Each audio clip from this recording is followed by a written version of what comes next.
Shock या जी आपका shock provide कराती है नी को, कि जब आप कोई इम्पैक्टफुल एक्टिविटी कर रहे हैं तो बेसिकली जो आपका स्ट्रेस है वो उसके थ्रू ट्रांसफर होता है, जिसके वजह से नी पे स्ट्रेस नहीं आता directly. So this is meniscus और लिगामेंट, ये बहुत बहुत लाइक जरूरी पार्ट है आपकी नी के। फिर उसके बाद आपका जो नी है, this is the most largest and stress joint. अब स्ट्रेस जॉइंट में क्यों कह रही हूँ, क्योंकि सबसे ज्यादा नी स्ट्रेस बेयर करती है। नी एक्चुअली हमारे बॉडी में कुछ नॉन वेट बेयरिंग जॉइंट होते हैं, कुछ वेट बेयरिंग जॉइंट होते हैं। तो नॉन वेट बेयरिंग जॉइंट्स क्या होंगे आपके, कि जिन पे जोर नहीं पड़ रहा है, बॉडी का वेट नहीं आ रहा है। और वेट बेयरिंग जॉइंट्स वो है जो बॉडी का वेट लेते हैं during any transition, during any movement. तो नी, हिप और ankle are the three most commonest weight bearing joints. तो क्या होता है कि आपका जो बॉडी का वेट होता है वो नी से ही आगे फर्दर ट्रांसफर होता है। तो नी एक कनेक्टिंग लिंक बन जाता है, जो कि आपका आपके हिप और आपके एंकल के बीच में एक कनेक्टिंग लिंक होता है। इसलिए नी सबसे ज्यादा स्ट्रेस्ड होता है। लाइक 3 वेट बेयरिंग जॉइंट्स मैंने बताए, हिप, नी एंड एंकल। उसमें भी नी सबसे ज्यादा स्ट्रेस्ड रहता है, क्योंकि उसके थ्रू वेट ट्रांसफर होता है and it helps in creating a balance. और अगर आप देखो तो हिप के कंपैरिजन में नी का स्ट्रक्चर बहुत छोटा होता है। यू कैन ओनली इमेजिन कि कितना ज्यादा प्रोग्रेसिव डैमेज नी को हो सकता है, क्योंकि एक छोटे जॉइंट पे वेट डिस्ट्रीब्यूशन होना मुश्किल है compare to a bigger joint. तो इसकी वजह से क्या होता है कि नी डिजनरेशन ज्यादा देखी जाती है एज कंपेयर टू हिप। हालांकि ऑस्टियोआर्थराइटिस हिप का सबसे कॉमन होता है, हिप और स्पाइन का। लेकिन जो डीजेनरेटिव चेंजेस शुरू होते हैं वो सबसे पहले नी में शुरू होते हैं। This is the only reason कि उसके स्ट्रक्चर की वजह से, और एक जो वो कनेक्टिंग लिंक बनाता है। उसके बाद क्या होता है कि आपका जो मीडियल और लेटरल लिगामेंट होता है वो नी लॉकिंग एंड अनलॉकिंग में भी हेल्प करता है। जैसे आप कभी कभार उठेंगे ना तो आप बोलते हैं कि जैसे मेरा नी जाम हो गया, या आप उठेंगे तो एक खट की आवाज आती है। तो किसी किसी ट्विस्टिंग टर्निंग मूवमेंट में अगर आपका टेंडन टाइट हो जाए, जो लेटरल और मीडियल साइड है, या फिर आपका कोई ट्विस्टिंग मूवमेंट में जर्क लग गया, तो हमारी बॉडी का प्रोटेक्टिव मैकेनिज्म होता है कि वो खुद से वो मोशन को रोकने की कोशिश करते हैं। तो उस केसेस में एमसीएल और एलसीएल काम करते हैं, जो कि नी लॉकिंग और अनलॉकिंग में हेल्प करते हैं। अगर आप नी का क्या है कि स्ट्रक्चर हमने बोन पढ़ लिया कि 2 बोन ने मिलके बनाया। फिर हमने पढ़ लिया कि 2 लिगामेंट्स चारों तरफ कैसे होते हैं, एलसीएल, एमसीएल, एसीएल, पीसीएल। उसके बाद नी में बर्सा होती है। बर्सा होता है बेसिकली एक ओपन कैविटी जिसके अंदर फ्लूइड फिल होता है, जैसे मैंने शॉक का बताया। तो मेनिस्कस भी शॉक प्रोवाइड कराते हैं, पर मेनिस्कस कंपैरेटिवली बहुत छोटे होते हैं। जैसे आपकी जो स्पाइन है, 2 स्पाइन के बीच में एक मेनिस्काई होता है, वैसे ही नी में भी होता है, ईदर साइड, बहुत ही छोटा सा सर्कल। पर जो बर्सा होता है that is a bigger capsule, जिसके अंदर वो पूरा जॉइंट सस्टेन करता है। तो जैसे हमने कंपार्टमेंट्स पढ़े नीचे के आगे पीछे लेफ्ट एंड राइट, वैसे ही बर्सा बने होते हैं उनको सपोर्ट करने के लिए। उनके अंदर फ्लूइड होता है। तो क्या होता है कि जो डिजेनरेटिव चेंजेस होते हैं नी में, वो पर्टिकुलर बर्सा का जो फ्लूइड खत्म होगा जिस साइड का, उसके अकॉर्डिंग डिजेनरेटिव चेंजेस होते हैं। और फीमेल्स में जनरली क्या होता है, मीडियल साइड मतलब अंदर की साइड का बर्सा पहले यूज अप होता है। वो क्यों यूज अप होता है उसका भी रीजन हम लोग आगे पढ़ेंगे। तो बायोमैकेनिकल एस्पेक्ट होता है उसमें, like as in body mechanics आप कह सकते हैं, ऑर्थो मैकेनिक्स, ये थोड़े बहुत टर्मिनोलॉजी है जो हम यूज करते हैं। तो इसके अकॉर्डिंग नी की डिजेनरेशन होती है और उसके अकॉर्डिंग ही आपके नी के पेन रिलेटेड है। फिर उसके बाद नी इंजरी सबसे ज्यादा कॉमन क्यों होती है? किसी को भी कोई आइडिया है कि नी इंजरी कॉमन क्यों होती है इतनी? मतलब मैं फीमेल्स की बात नहीं कर रही, मेल्स की बात नहीं कर रही, इन जनरल मैं पूछ रही हूँ कि क्यों इतना ज्यादा नी जो होता है मतलब प्रोन होता है इंजरी के लिए? किसी को भी आइडिया है? कोई भी जवाब दे सकता है। अपूर्वा जी आप कह रहे हो ना, सबसे ज्यादा नी वेट लेते हैं तो naturally when it's exposed more it's prone to more injuries. हाँ, मतलब एक that is also one of the reason. और कोई रीजन हो? मैम। वेट सारा उसी पर जा रहा होता है हमारा, नी पर। जब हम जैसे फॉल डाउन हो रहे हैं या फिर कुछ इस तरह से चीज होती है, तो पहले हमारा नी ही मीन्स आगे आता है। ये वन ऑफ द रीजन कह सकते हैं मैम, लेकिन जब हम फॉल कर रहे हैं तो और भी जॉइंट्स आगे आ रहे हैं, बट व्हाई नी ओनली? तो उसका रीजन मैं बताती हूँ क्या। जैसे अभी मैंने बताया आपको कि वेट तो वो बेयर कर ही रहा है सारा, और क्योंकि उसका स्ट्रक्चर थोड़ा छोटा है तो वेट डिस्ट्रीब्यूशन जस्टिफाइड नहीं होता। बट अपार्ट फ्रॉम दैट नी में क्या होता है, नी सिर्फ आगे और पीछे मूव कर सकती है। लाइक दो रेंज ऑफ मोशन होते हैं, नी फ्लेक्शन और नी एक्सटेंशन। यानी कि जैसे सर कहते हैं कि सामने चेयर पे बैठ के पैर सीधा करिए या पैर घुटना मोड़िए, तो आप घुटने से लात को लेफ्ट और राइट नहीं ले जा सकते। अगर आपने ऑब्जर्व करो, अगर मूव करेंगे तो आप हिप के थ्रू मूवमेंट होगी। Like leg will move as a whole, not from below your knee. ये तो आप लोग मानते हैं जी। हाँ। तो अभी क्या है, नी में क्या होता है, इंटरनल बहुत मूवमेंट्स होती है। नी में पिवटिंग होती है, ट्विस्टिंग होती है और सडन चेंज ऑफ डायरेक्शन होता है। अब पिवटिंग क्या होती है, पिवट होता है कि एक ही जगह, जैसे लट्टू है, लट्टू की तरह घूमता है, तो नी में वैसी मूवमेंट होती है। लाइक कंप्लीट लट्टू वाली मूवमेंट नहीं होगी लेकिन ट्विस्टिंग होती है। And along with that pivoting there is a twisting। अब pivoting क्या होता है, pivoting एक फिक्स्ड एक्सेस पे मूवमेंट होता है, जैसे हमारी पृथ्वी घूम रही है। लेकिन ट्विस्टिंग क्या होता है कि एक ही जगह पे पूरा ट्विस्ट हो जाना, कंप्लीट ट्विस्ट हो जाना, like half range of motion. तो नी क्या इंटरनली भी घूम रही है और एक्सटर्नली भी ट्विस्ट कर सकती है। इसके वजह से क्या होता है कि दोनों साइड के जो लिगामेंट है एक दूसरे को खींच के रखने की जो कोशिश करते हैं, उस कोशिश में कोई एक लिगामेंट होता है जो ढीला पड़ जाता है, तो हमें उस साइड की इंजरी हो जाती है। क्योंकि बहुत लेजिबिलिटी, बहुत फ्लेक्सिबिलिटी रहती है नी में, इसकी वजह से इंजरी ज्यादा होती है। ये तो पहला रीजन है। फिर उसके बाद जो नी कैप है, basically knee cap bony structure नहीं है, वो एक कार्टिलेजियस स्ट्रक्चर है जिसके अंदर फ्लूइड फिल है। तो क्या होता है कि अगर आपको आपको फ्रैक्चर थोड़ा लेट होता है लेकिन आपको मसल इंजरी पहले हो जाएगी। देखिए आपको स्पैज्म जल्दी होता है, स्प्रेन जल्दी होगा, लेकिन जरूरी नहीं कि पैर मुड़े तो सीधा फ्रैक्चर हो जाए। उसका रीजन है कि बोन तक स्ट्रेस पहुंचने में टाइम लगता है। There are layers of surface और स्किन सरफेस कि वो बोन तक बायोमैकेनिक्स इतना नहीं पहुंच पाता, इतना स्ट्रेस नहीं पड़ पाता। तो क्या होता है कि अगर कोई फोर्सफुल ब्लो होगा, जैसे मैम ने भी बताया कि हम गिरते हैं, तो नी क्या बहुत सॉफ्ट स्ट्रक्चर होता है, तो इंजरी होने के चांसेस बहुत है। इसलिए सबसे common knee injury ACL injury होती है, जो कि आगे के लिगामेंट की होती है, एंटीरियर क्रूशिएट लिगामेंट की injury. So these are the two reasons. फिर उसके बाद एक मेन रीजन है हमारी बायोमैकेनिकल लाइन। अब ये जो आपने किसी मैम ने हाईलाइट करा था कि मिथ्स जरूर क्लियर कर, आई थिंक संध्या मैम ने बताया था कि मिथ्स क्लियर करना है। जी जी। तो उसका क्या है कि फीमेल्स में क्यों ज्यादा नी इंजरी होती है। फीमेल्स में ऑलमोस्ट 50-60% हायर चांसेस होते हैं। उसके बड़े सारे रीजंस हैं। सबसे पहला रीजन है बोनी स्ट्रक्चर।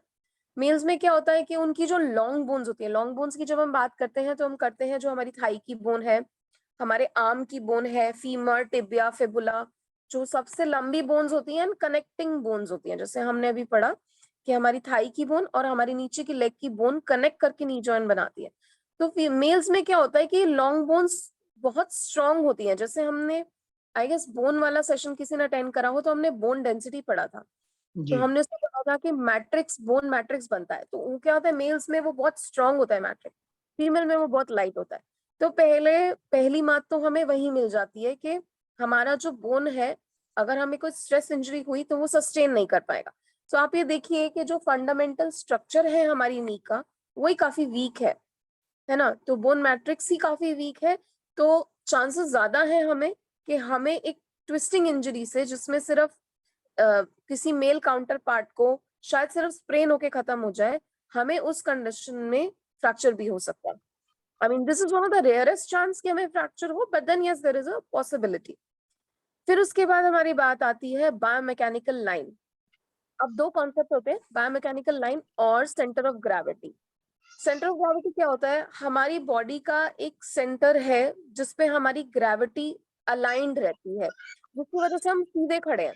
तो क्या होता है कि जब कोई पेशेंट को पैराप्लेजिया हो जाता है, किसी पेशेंट को स्ट्रोक हो जाता है, तो उसे बैलेंस क्यों नहीं रहता? कोई आइडिया है कि ऐसा क्यों है कि ये नहीं कि मसल्स उसकी वीक हैं, लेकिन जैसे एक स्ट्रोक का पेशेंट है, वो क्यों नहीं सही से खड़ा हो पाता, and why a normal person can stand and maintain their own balance. और ऐसा क्यों होता है कि जैसे सर कुछ कुछ आसन कराते हैं तो कुछ लोग सही कर लेते हैं मोटे होने के बावजूद, पर जैसे मेरे जैसे लोग हैं, मैं नहीं अपना बैलेंस मेंटेन कर पाती। इसका रीजन क्या होता है? एनीवन? मेरे को लगता है कि अपूर्वा जी वो ग्रेविटी शायद हमारी फॉल हो जाती होगी या कुछ भी है, क्योंकि एज के साथ साथ हमारा, मेरे को लगता है ग्रेविटी भी, क्योंकि पहले जो मैं बैलेंसिंग कर लेती थी और अब धीरे धीरे वो बैलेंसिंग मेरी खत्म होती जा रही है। वो मेरे को ट्री पोज करने में अब थोड़ी सी है ना कठिनाई महसूस होने लगी है। पहले कोई प्रॉब्लम ही नहीं होती थी एज के वजह से, मेरे को लगता है। ये जो आपने एज का बताया मैम, ये एक्चुअली में this was what I was coming to, so thank you for highlighting that. Age भी फैक्टर है, बट एक सेंटर ऑफ ग्रेविटी होता है। क्या होता है, हमारी बॉडी से मिड में एक लाइन जा रही होती है जो कि हमारे टोज के बीच में हमारा पॉइंट ऑफ सेंटर ग्रेविटी बनाती है। तो आपने बहुत पहले मतलब बचपने में पढ़ा होगा, लाइक अपोजिट एक्शन जो होता है उसके वजह से नॉर्मल एक्शन सस्टेन हो पाता है, like as in positive and negative. तो क्या होता है कि ग्रेविटी अपवर्ड हमें दे रही है प्रेशर, हम बॉडी से नीचे की तरफ प्रेशर देते हैं, तो काउंटर फोर्सेस हैं जो बैलेंस मेंटेन करती हैं। अगर इनमें से कोई भी एक फोर्स नहीं रहेगी तो आपका बैलेंस नहीं रहेगा। जैसे स्ट्रोक के पेशेंट में आप सेंटर ऑफ ग्रेविटी नहीं मेंटेन कर पाते, so this is one of the reason. Second reason is age factor. Obviously with age क्या होता है, हमारा स्लाउचिंग पोजिशन हो जाता है ऐसे, तो हमारा स्पाइन सीधा नहीं रहता। अगर हम एक्सरसाइज कर भी रहे हैं तो इंटरनल डैमेजेस स्पाइन को होते हैं। आफ्टर 30 ये चेंजेस होना शुरू हो जाते हैं। उसकी वजह से क्या होता है कि आप चाह कर भी बैलेंस मेंटेन नहीं कर सकते। Then come people like me, like I am fat and there are other also who might be fat, not to stigmatise anything but to just explain the body type and the mechanism related to it. तो उसमें क्या होता है कि जैसे जैसे अब मैं हूँ, तो उसमें क्या है, अगर मेरा फ्लेक्सिबिलिटी बहुत अच्छा होगा स्पाइन का, तो मैं मोटे होने के बावजूद उसको सस्टेन कर जाऊंगी। लेकिन अगर मैं मोटी भी हूँ और मेरा बैलेंस भी नहीं है, फ्लेक्सिबिलिटी भी नहीं है, so I can not sustain a stable pose. That is the reason कि आप प्रेशराइज करके किसी पॉइंट तक होल्ड कर लेंगे, when after that you let loose of it. So मतलब फ्लेक्सिबिलिटी एंड रिजिडिटी, ये this also plays a counter part, क्योंकि हमारी आगे की मसल है, पीछे की मसल है, वो दोनों एक दूसरे को पुल करके रखेंगी, तभी हमारा बैलेंस बनेगा। थर्ड चीज है जो कि बहुत लोगों को शायद नहीं पता होगा, has anyone heard of carrying angle of hip? कभी सुना है कि हिप हिप कैरिंग एंगल के बारे में किसने भी? नो। हाँ, इसमें क्या होता है, मेल्स का आप देखेंगे हिप ज्यादा ब्रॉड होता है compare to male, in general ही ब्रॉड होता है। तो उसमें क्या होता है, कैरिंग एंगल क्या होता है, हिप का एंगल हम नोट करते हैं, that is suppose to be 10 to 15%। Carrying angle basically क्या है कि जो मदर बेयरिंग कैपेसिटी होती है वो कितना है, तो आपका जो इनिशियल रेंज है उसके बाद वो ड्यूरिंग प्रेगनेंसी वो कितना बढ़ेगा। क्या होता है, जब प्रेगनेंसी के बाद obviously body does not get back to exact normal, आपकी कुछ फ्लेक्सिबिलिटी रह जाएगी, कुछ लैक्सिसिटी, नॉट फ्लेक्सिबिलिटी, लैक्सिसिटी रह जाएगी टिश्यूज में, तो उसकी वजह से आपका हिप और ब्रॉडन होता है after child birth, even if it is a caesarean section. तो उसमें क्या होता है, जो हमारी बायोमैकेनिकल लाइन सीधी जानी है, हमारी मैकेनिकल लाइन कैसे जाती है, स्पाइन से जाती है, हिप से जाती है, नी से, एंकल से, और नीचे फुट में सबमर्ज होती है। लेकिन मेल्स में क्या होता है, उनका सीधा स्ट्रक्चर होता है, तो सीधा स्ट्रक्चर होगा तो सीधी बायोमैकेनिकल लाइन जाएगी, क्योंकि उनका हिप में इस तरह का डाइवर्जन नहीं होता। हमारे में क्या होता है कि जो बायोमैकेनिकल लाइन ऐसे जा रही है, हिप पे जा रही है, और जब वो बाहर की तरफ जाती है तो ग्रेविटी का एक उसूल है उसको सेंटर की तरफ पुश करने का, हर चीज को, ताकि आप मेंटेन रहे बैलेंस। जैसे हमने सेंटर ऑफ ग्रेविटी पढ़ा था, तो जो बायोमैकेनिकल लाइन डिस्ट्रीब्यूशन होता है वो नी में बाहर इम्पैक्ट करने की जगह नी में अंदर की तरफ इम्पैक्ट करते हुए, अंदर से ट्रेवल करते हुए नीचे तक, फुट तक वो जाती है। रीजन यही है कि सबसे ज्यादा आपको डिजेनरेटिव चेंजेस नी के अंदर की साइड या एंकल की अंदर की साइड दिखेंगे रादर देन बाहर की side. Now in some of the rare cases में जनरली फीमेल्स का नॉक नहीं होता है। नॉक नहीं, जैसे आपने देखा होगा घुटने अंदर की तरफ करके चलने की आदत होती है, या हमारा कभी आप नोटिस करेंगे चप्पल का लेफ्ट साइड का जो सोल है वो ज्यादा घिसा होता है। तो उसका रीजन यही है कि हम चाह रहे हैं कि हमारा फुट सीधा पड़े, लेकिन due to the biomechanical line distribution वो लेफ्ट इंटरनल इन्वेजन जाता ही जाता है। तो आई थिंक थोड़ा कॉन्सेप्ट आप लोगों का क्लियर हुआ होगा कि क्यों ये नी पेन उस तरफ ही हमें ज्यादा होता है। मोस्टली जो लेडीज कंप्लेन करेंगी, आई एम श्योर यहाँ पे अगर किसी को है knee pen, if anyone is suffering from that, they might experience the knee pain initially in the internal side of the knee, like on the left side, and rarely on the right side. Can anyone agree with that? Yes ma'am, I agree. मेरा पहला जो first जो मेरे को pen हुआ था नी में, वो लेफ्ट में से ही बिगिनिंग हुई थी उसकी। और वो बहुत ज्यादा। राइट मैम, इवन आप जैसे एक्सरे करेंगे तो उसमें क्या है, आपको जो डीजनरेट चेंजेस आते हैं, मतलब आपकी जो मेनिस्कस मैंने बताया, जो कैप्सूल होती है दोनों नी जॉइंट के बीच छोटी सी कैप्सूल होती है, तो आपकी लेफ्ट साइड की ज्यादा घिसी रहेगी compare to the right side, और यही चीज है जो आपके बाकी लिगामेंट्स को अनस्टेबल कर देती है। एंड सबसे प्रोन लिगामेंट है एसीएल, क्योंकि सीधा रखना नी को इज द मेन वर्क, तो नी सीधी नहीं रह पाती है, जिसकी वजह से एसीएल पे प्रेशर पड़ने लगता है। तो after a given a point of time सारे बॉडी के जितने मैकेनिज्म है, लाइक डायबिटीज होना, हाइपरटेंशन होना, ये सिर्फ progressive and exhaustive disease manifestation है। अब मैं प्रोग्रेसिव एंड एग्जॉस्टिव क्यों बोल रही हूँ कि बॉडी का अपना कोपिंग मैकेनिज्म है to fight with infection, to fight with fever, everything. लेकिन एक एज पे आके क्या होता है कि 30 के बाद क्यों हम बोलते हैं कि 30 तक like quite active, after 30 you start letting go of things. तो जितने भी डिजीज मैनिफेस्टेशन है आप देखेंगे वो 30 के बाद ज्यादा है। अभी वो 25-22 में क्यों होने लगे हैं, क्योंकि वो जो 30 का लाइफस्टाइल है वो 25 साल के बच्चों में ही आने लग गया। तो it is all just exhaustive कि आप अपनी बॉडी को बाहर से कुछ फिजिकल लेबर नहीं दे रहे हैं, एंड इंटरनली सब बिगड़ा जा रहा है मामला। I was reading some documentary yesterday, उसमें मैंने देखा था कि यूएस में एक है बंदा, वो he likes KFC burgers a lot, तो वो डेली 5 या 6 बर्गर खाता है, but he makes sure to walk 6 miles a day and he is around 76 to 75। तो अगर मुझे कभी लिंक मिला तो I'll share that YouTube link with sir, आप उसे देख सकते हैं। I mean, I don't advocate to follow such a lifestyle obviously, ये नहीं कि आप लोग कचौड़ी और जलेबी खाने लग जाएं और 6 किलोमीटर चले, नहीं। I think that is a lifestyle that he has been following for very long।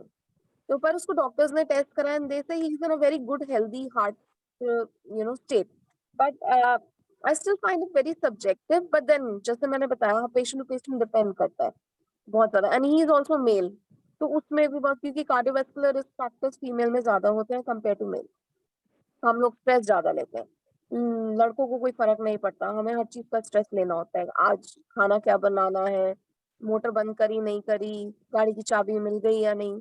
So that thing is also adding to a lot of stress.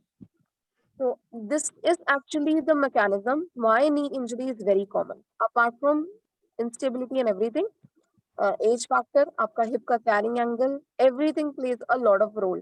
तो वही मैं आपको बताना चाह रही थी कि अब इसी में एक पहला मिथ क्लियर हो जाएगा, मतलब कॉन्सेप्ट मिथ तो क्लियर है। सेकंड जो मेजर मिथ है कि भाई उसका नी में तो पेन नहीं है, मेरे में, उसका रीजन यही है कि कैरिंग एंगल डिफरेंट हो सकता है। कैरिंग एंगल डिफरेंट हो सकता है, आपका वॉकिंग एटीट्यूड डिफरेंट हो सकता है, आप जिस तरीके के जूते पहनते हैं, चप्पल पहनते हैं, वो डिफरेंट हो सकता है। आइडियली आपको कैसा पहनना होता है कि आपको शू ऐसा होना चाहिए जो आपके आगे से भी बंधा हो और पीछे से भी बंधा हो। तो आप कभी देखेंगे कि after 30 like I don't wear heels at all, और मैं जिस दिन हील पहन लूं तो उस दिन अगर पहनना ही पड़ जाए तो it's a life choice that I have made, क्योंकि नी हील में क्या होता है कि आपके आगे के लिगामेंट पे बहुत स्ट्रेस पड़ता है। दूसरा, आपका फुट स्टेबल नहीं होता, पंजा सीधा पड़ना चाहिए जमीन पे, कभी भी ऊंचा या नीचा कहीं से नहीं होना चाहिए। दूसरा, पंजा पूरा बंधा होना चाहिए, उसमें होता है कि जब हम मूवमेंट कर रहे हैं तो हम पैर रखते हैं, एक फुट स्टैंड होता है जिसमें 8 फेजेस होते हैं। I will not go into detail into that, क्योंकि वो जब हमें पढ़ाया जाता था तब बताते थे। उससे भी आपका नी पेन डिफाइन होता है। उसमें होता है जब आप पैर पटकते हैं जमीन पे तो आपका आगे का पंजा पहले पड़ता है, फिर बीच का पंजा, फिर हील, फिर आप हील उठाते हैं, फिर उसके बाद दोबारा आप हील स्ट्राइक करते हैं। तो like foot of heal strike, that is like some 8 phases that have been defined when you put a heel or when you put a foot on the floor. तो दैट इज समथिंग बायोमेकेनिकल। उसमें क्या होता है कि जब आपने सीधे जूते पहने हैं तो उसमें आपका पंजा पूरी तरह पड़ेगा, लाइक यूनिफॉर्मली पड़ेगा। जब आपने हील पहनी है तो obviously you might go of balance even if it is a platform heal, क्योंकि आप जमीन के कांटेक्ट में नहीं है, आपका जो इम्पैक्ट है वो डिस्ट्रीब्यूट हो रहा है हील के थ्रू और आपके फुट के थ्रू। तो जो आपका पंजा जब पड़ रहा है जमीन पे, उसकी जो काउंटर फोर्स ऊपर की तरफ लग रही है, वो काउंटर फोर्स आपकी नी पे इम्पैक्ट डाल रही है, जहां से biomechanical line over counter impact कर रही है अगेंस्ट दैट पोजीशन, और उसकी वजह से नीचे इम्पैक्ट आ रहा है। तो इफ यू नो लाइक जो मॉडल्स होती हैं वो 25-26 के बाद they have to retire, because there is a reason, like बहुत ही मतलब रेयरली आपने देखा होगा कि कोई मॉडल है जो प्रोफेशनल मॉडलिंग कर रही होगी, नहीं, they it's only in their prime years in because उन्हें पूरे टाइम हील पहननी होती है, आपका बूटी पहननी। मॉडलिंग में सबसे ज्यादा स्पाइन ओए देखा गया है, हिप ओए देखा गया और नी ओए देखा गया और शॉर्ट लेग। तो कुछ कॉमन इंजरीज मैंने ऐड करी है, जैसे पटेला टेंडनाइटिस, तो मतलब पटेला का इन्फ्लेमेशन हो जाना, या ACL इंजरी जिसे हम एंटीरियर क्रूशिएट लिगामेंट इंजरी कहते हैं। ये यूजुअली स्पोर्ट्स एथलीट में ज्यादा होती है क्योंकि वो इम्पैक्ट काम ज्यादा करते हैं, लाइक एज इन विंबलडन हो गया, आपका फुटबॉलर्स हो गए, तो that is why they have physios over there. तो वो एकदम, आपने कभी देखा होगा, लाइक स्पोर्ट्स प्लेयर को मुझे नहीं पता देखा होगा यानी, उनका कलर टेप लगा होता है किसी किसी जॉइंट पे, किसी ने देखा है कभी? जी देखा है। हाँ, तो उसमें क्या होता है कि वो टेपिंग मैकेनिज्म करते हैं। वो क्या करते हैं, वो इंजरी प्रिवेंट नहीं करता, बेसिकली इंजरी हुई भी होती है उन्हें, तो वो उस टेंडन की मोशन को लिमिट कर देता है टेप, अपोजिट साइड में टेप करके। मतलब they are already injured while they are playing if they have a taping around them. उनका सेशन चल रहा था, बिकॉज वो लोग बेयर नहीं कर सकते कि वो लोग बैठ जाए, और उनका कंडीशनिंग भी अलग तरीके से होता है, उनका ट्रेनिंग भी अलग तरीके से होता है, और even in that case there are different resistance that is placed depending on the injury, but that is something in detail which is not required here, which is just for an information. Then आपका collateral ligament tear, जैसे मैंने बताया कि twisting pivoting movement में आपका tear हो सकता है, किसी तरफ भी डायरेक्शन में ज्यादा इंजरी होगी उसके अपोजिट साइड हमेशा इंजरी होती है, सॉरी प्रेशर होगा। Let me repeat it again. तो उसमें क्या होता है कि अगर आपका ट्विस्टिंग मूवमेंट हो रहा है तो किसी साइड भी ज्यादा प्रेशर रहेगा, उसके अपोजिट साइड आपको इंजरी होने के चांसेस होते हैं। ये कॉन्सेप्ट आपको समझ में आ रहा है? Is it confusing? और ये समझ में आ रहा है कि उसके अपोजिट साइड क्यों होगा? समझ आ हाँ, समझ आ रहा है। Right, thank you ma'am. फिर उसके बाद होता है टेरिबल ट्रायड। ये मतलब बहुत ही अनकॉमन है, लेकिन अभी बहुत कॉमन होने लग गया है बच्चों में। उसका रीजन ये होता है कि तीनों ही लिगामेंट, जो मेन लिगामेंट होते हैं आपके, मेन हमारा ACL होता है आगे का, और साइड के होते हैं MCL LCL। जो पीछे का होता है PCL वो ऑलरेडी टॉट होता है। उसका रीजन ये है कि वो पीछे से हैमस्ट्रिंग मसल्स और काफ मसल्स से सपोर्टेड होता है। तो अगर आप देखेंगे कि जो आपके हैमस्ट्रिंग्स और काफ है बहुत बल्की मसल्स हैं, तो वो काउंटर अटैक करके अपोजिट डायरेक्शन में वो लिगामेंट को मूव नहीं करने देती। एंड बेसिकली उसका काम PCL का, पोस्टीरियर क्रूशिएट का है, नी को पीछे मूव करने से रोकना। तो ऑलरेडी जब दो मसल्स काम करिए तो उसका एफर्ट कम है, तो उसकी इंजरी होने के चांसेस कम होते हैं। लेकिन टेरिबल ट्रायड क्या होता है, in very rare cases ACL MCL LCL तीनों लिगामेंट चले जाते हैं, क्योंकि नी स्टेबल नहीं होती।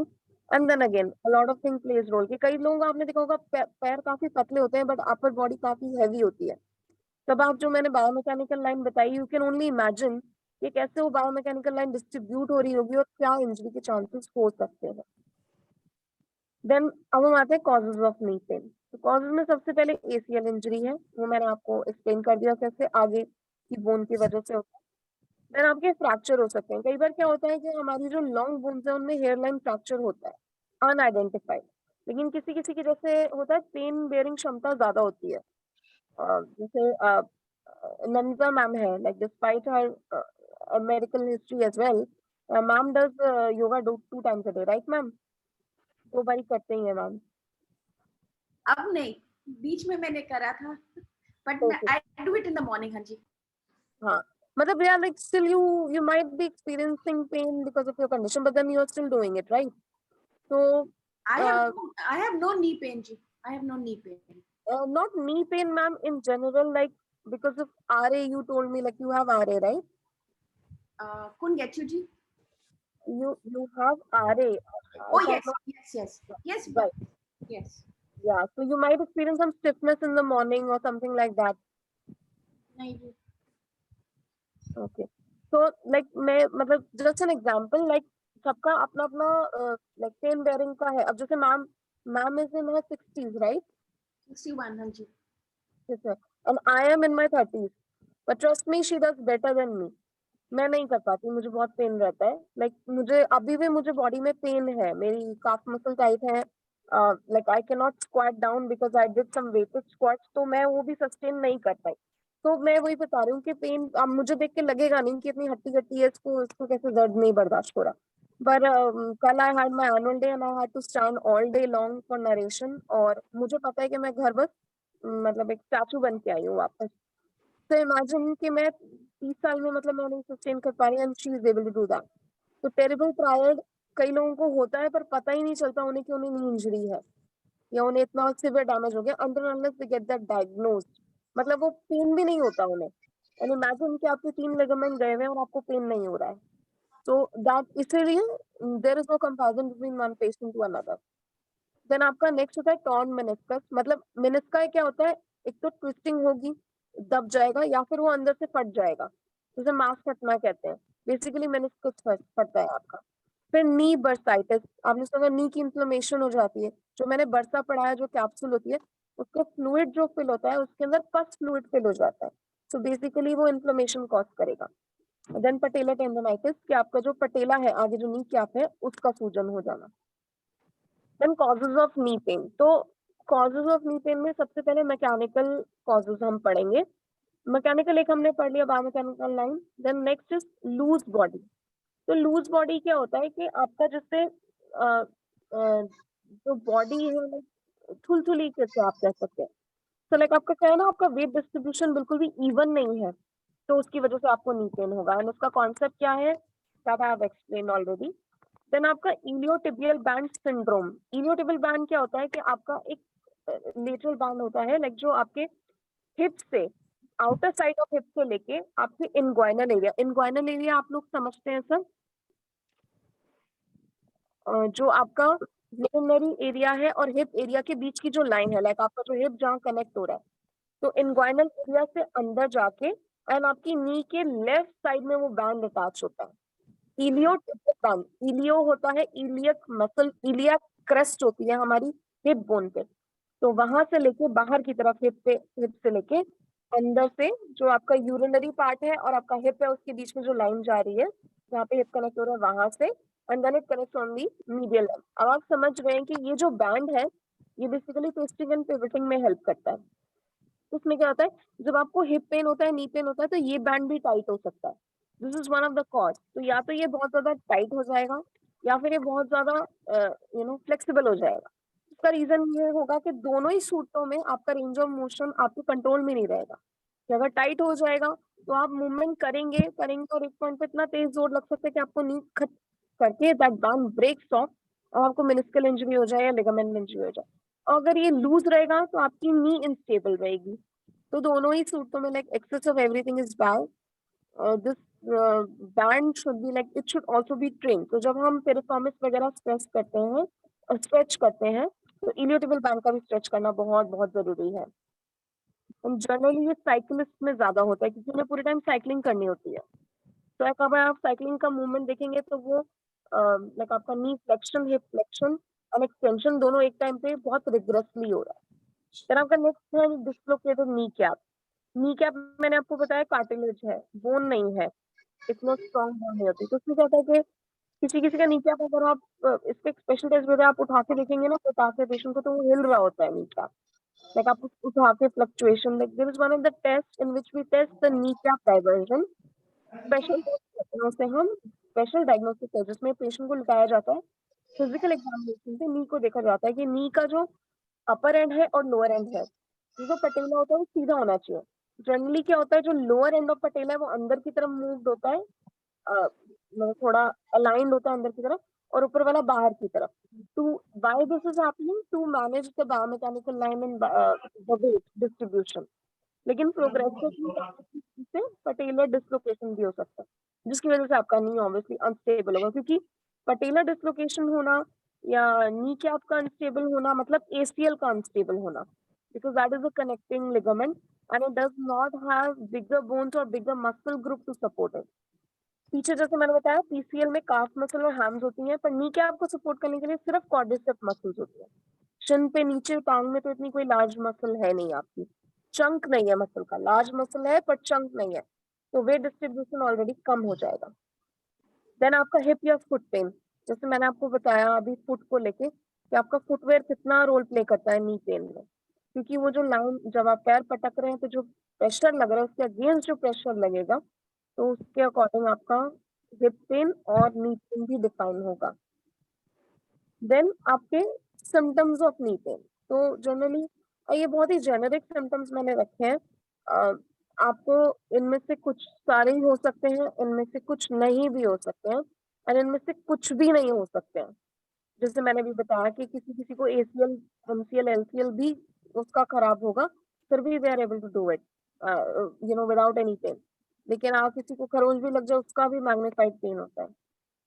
तो सिम्टम्स क्या क्या हो सकते हैं कि it also depends on the location, severity and the cause of problem, root cause which is causing the knee pain. Symptoms उसके अकॉर्डिंग डिफाइन होते हैं। जैसे अभी हमने पढ़ा कि मैकेनिकल सिम्टम्स हो गए, दूसरे टाइप के सिम्टम्स हो गए, राइट। देन आपका स्वेलिंग या स्टिफनेस हो सकती है। देन आपका रेडनेस और वार्म टू टच, बहुत ही रेयर केसेस में है। आगे हम पढ़ेंगे कि किन सूरतों में आपका छूने पे गर्म क्यों रहता है, because of presence of infection, और किस केस में नहीं रहेगा। और या फिर OA में भी हो सकता है, RA में भी हो सकता है। I think this is one of the question also, will be taking it up. Then आपका वीकनेस या अनस्टेबिलिटी हो सकता है। देन पॉपिंग और क्रंचिंग नॉइसेस, ये क्या होता है, खटखट बजना, क्रेपिटस कहते हैं इसे। इसमें क्या होता है कि जो आपके डीजनरेटिव चेंजेस हो रहे हैं बोन के, उसके बोन्स के छोटे छोटे फ्रेगमेंट जो है आपके वर्सा, जो आपकी कैविटी है उसमें आके फिक्स हो जाएंगे, और जब आप मूवमेंट करते हैं तो वो खटखट बजते हैं। तो ज्यादा आवाज आना गलत है। ज्यादा आवाज आना मतलब ज्यादा डिजेनरेशन हो रहा है, ज्यादा बोन झड़ रही है, which is the reason that you should visit a doctor. Then when to see a doctor, तो अगर आप बिल्कुल घुटनों पे जोर ले ही नहीं पा रहे हैं, या आप खड़े हो रहे हैं, बैलेंस नहीं बन रहा है, and you are giving it out, तो it's time to visit the doctor. Then you have marked swelling. एक होता है स्वेलिंग है पूरे दिन। अब मैं जैसे कल पूरे दिन खड़ी थी, तो I had swelling in my lower leg.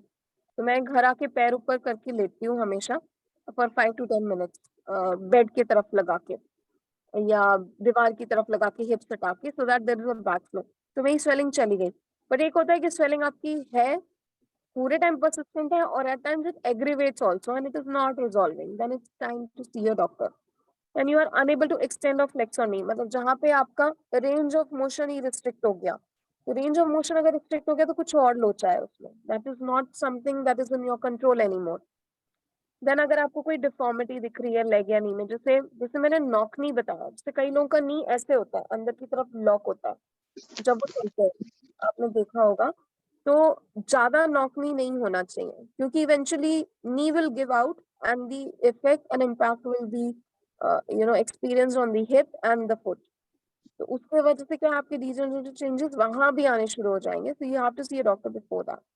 Then if you have a fever and in addition to that fever you are having redness and swelling, मतलब फीवर अपनी जगह है, जनरलाइज वो दे रहा है, बट आपका नी पे ज्यादा कॉन्सेंट्रेटेड सिम्टम्स आ रहे हैं, then you should see a doctor. तो if you have a severe knee pain associated with an injury, क्या होता है कई बार हमें पुरानी इंजरी होती है या पुरानी सर्जरी हुई है, उसकी उसके वजह से नी पेन है, then also you should see a doctor. Unbearable knee pain है, जरूरी नहीं है कि आप मतलब लौह पुरुष बने और उसे बर्दाश्त करें, नहीं।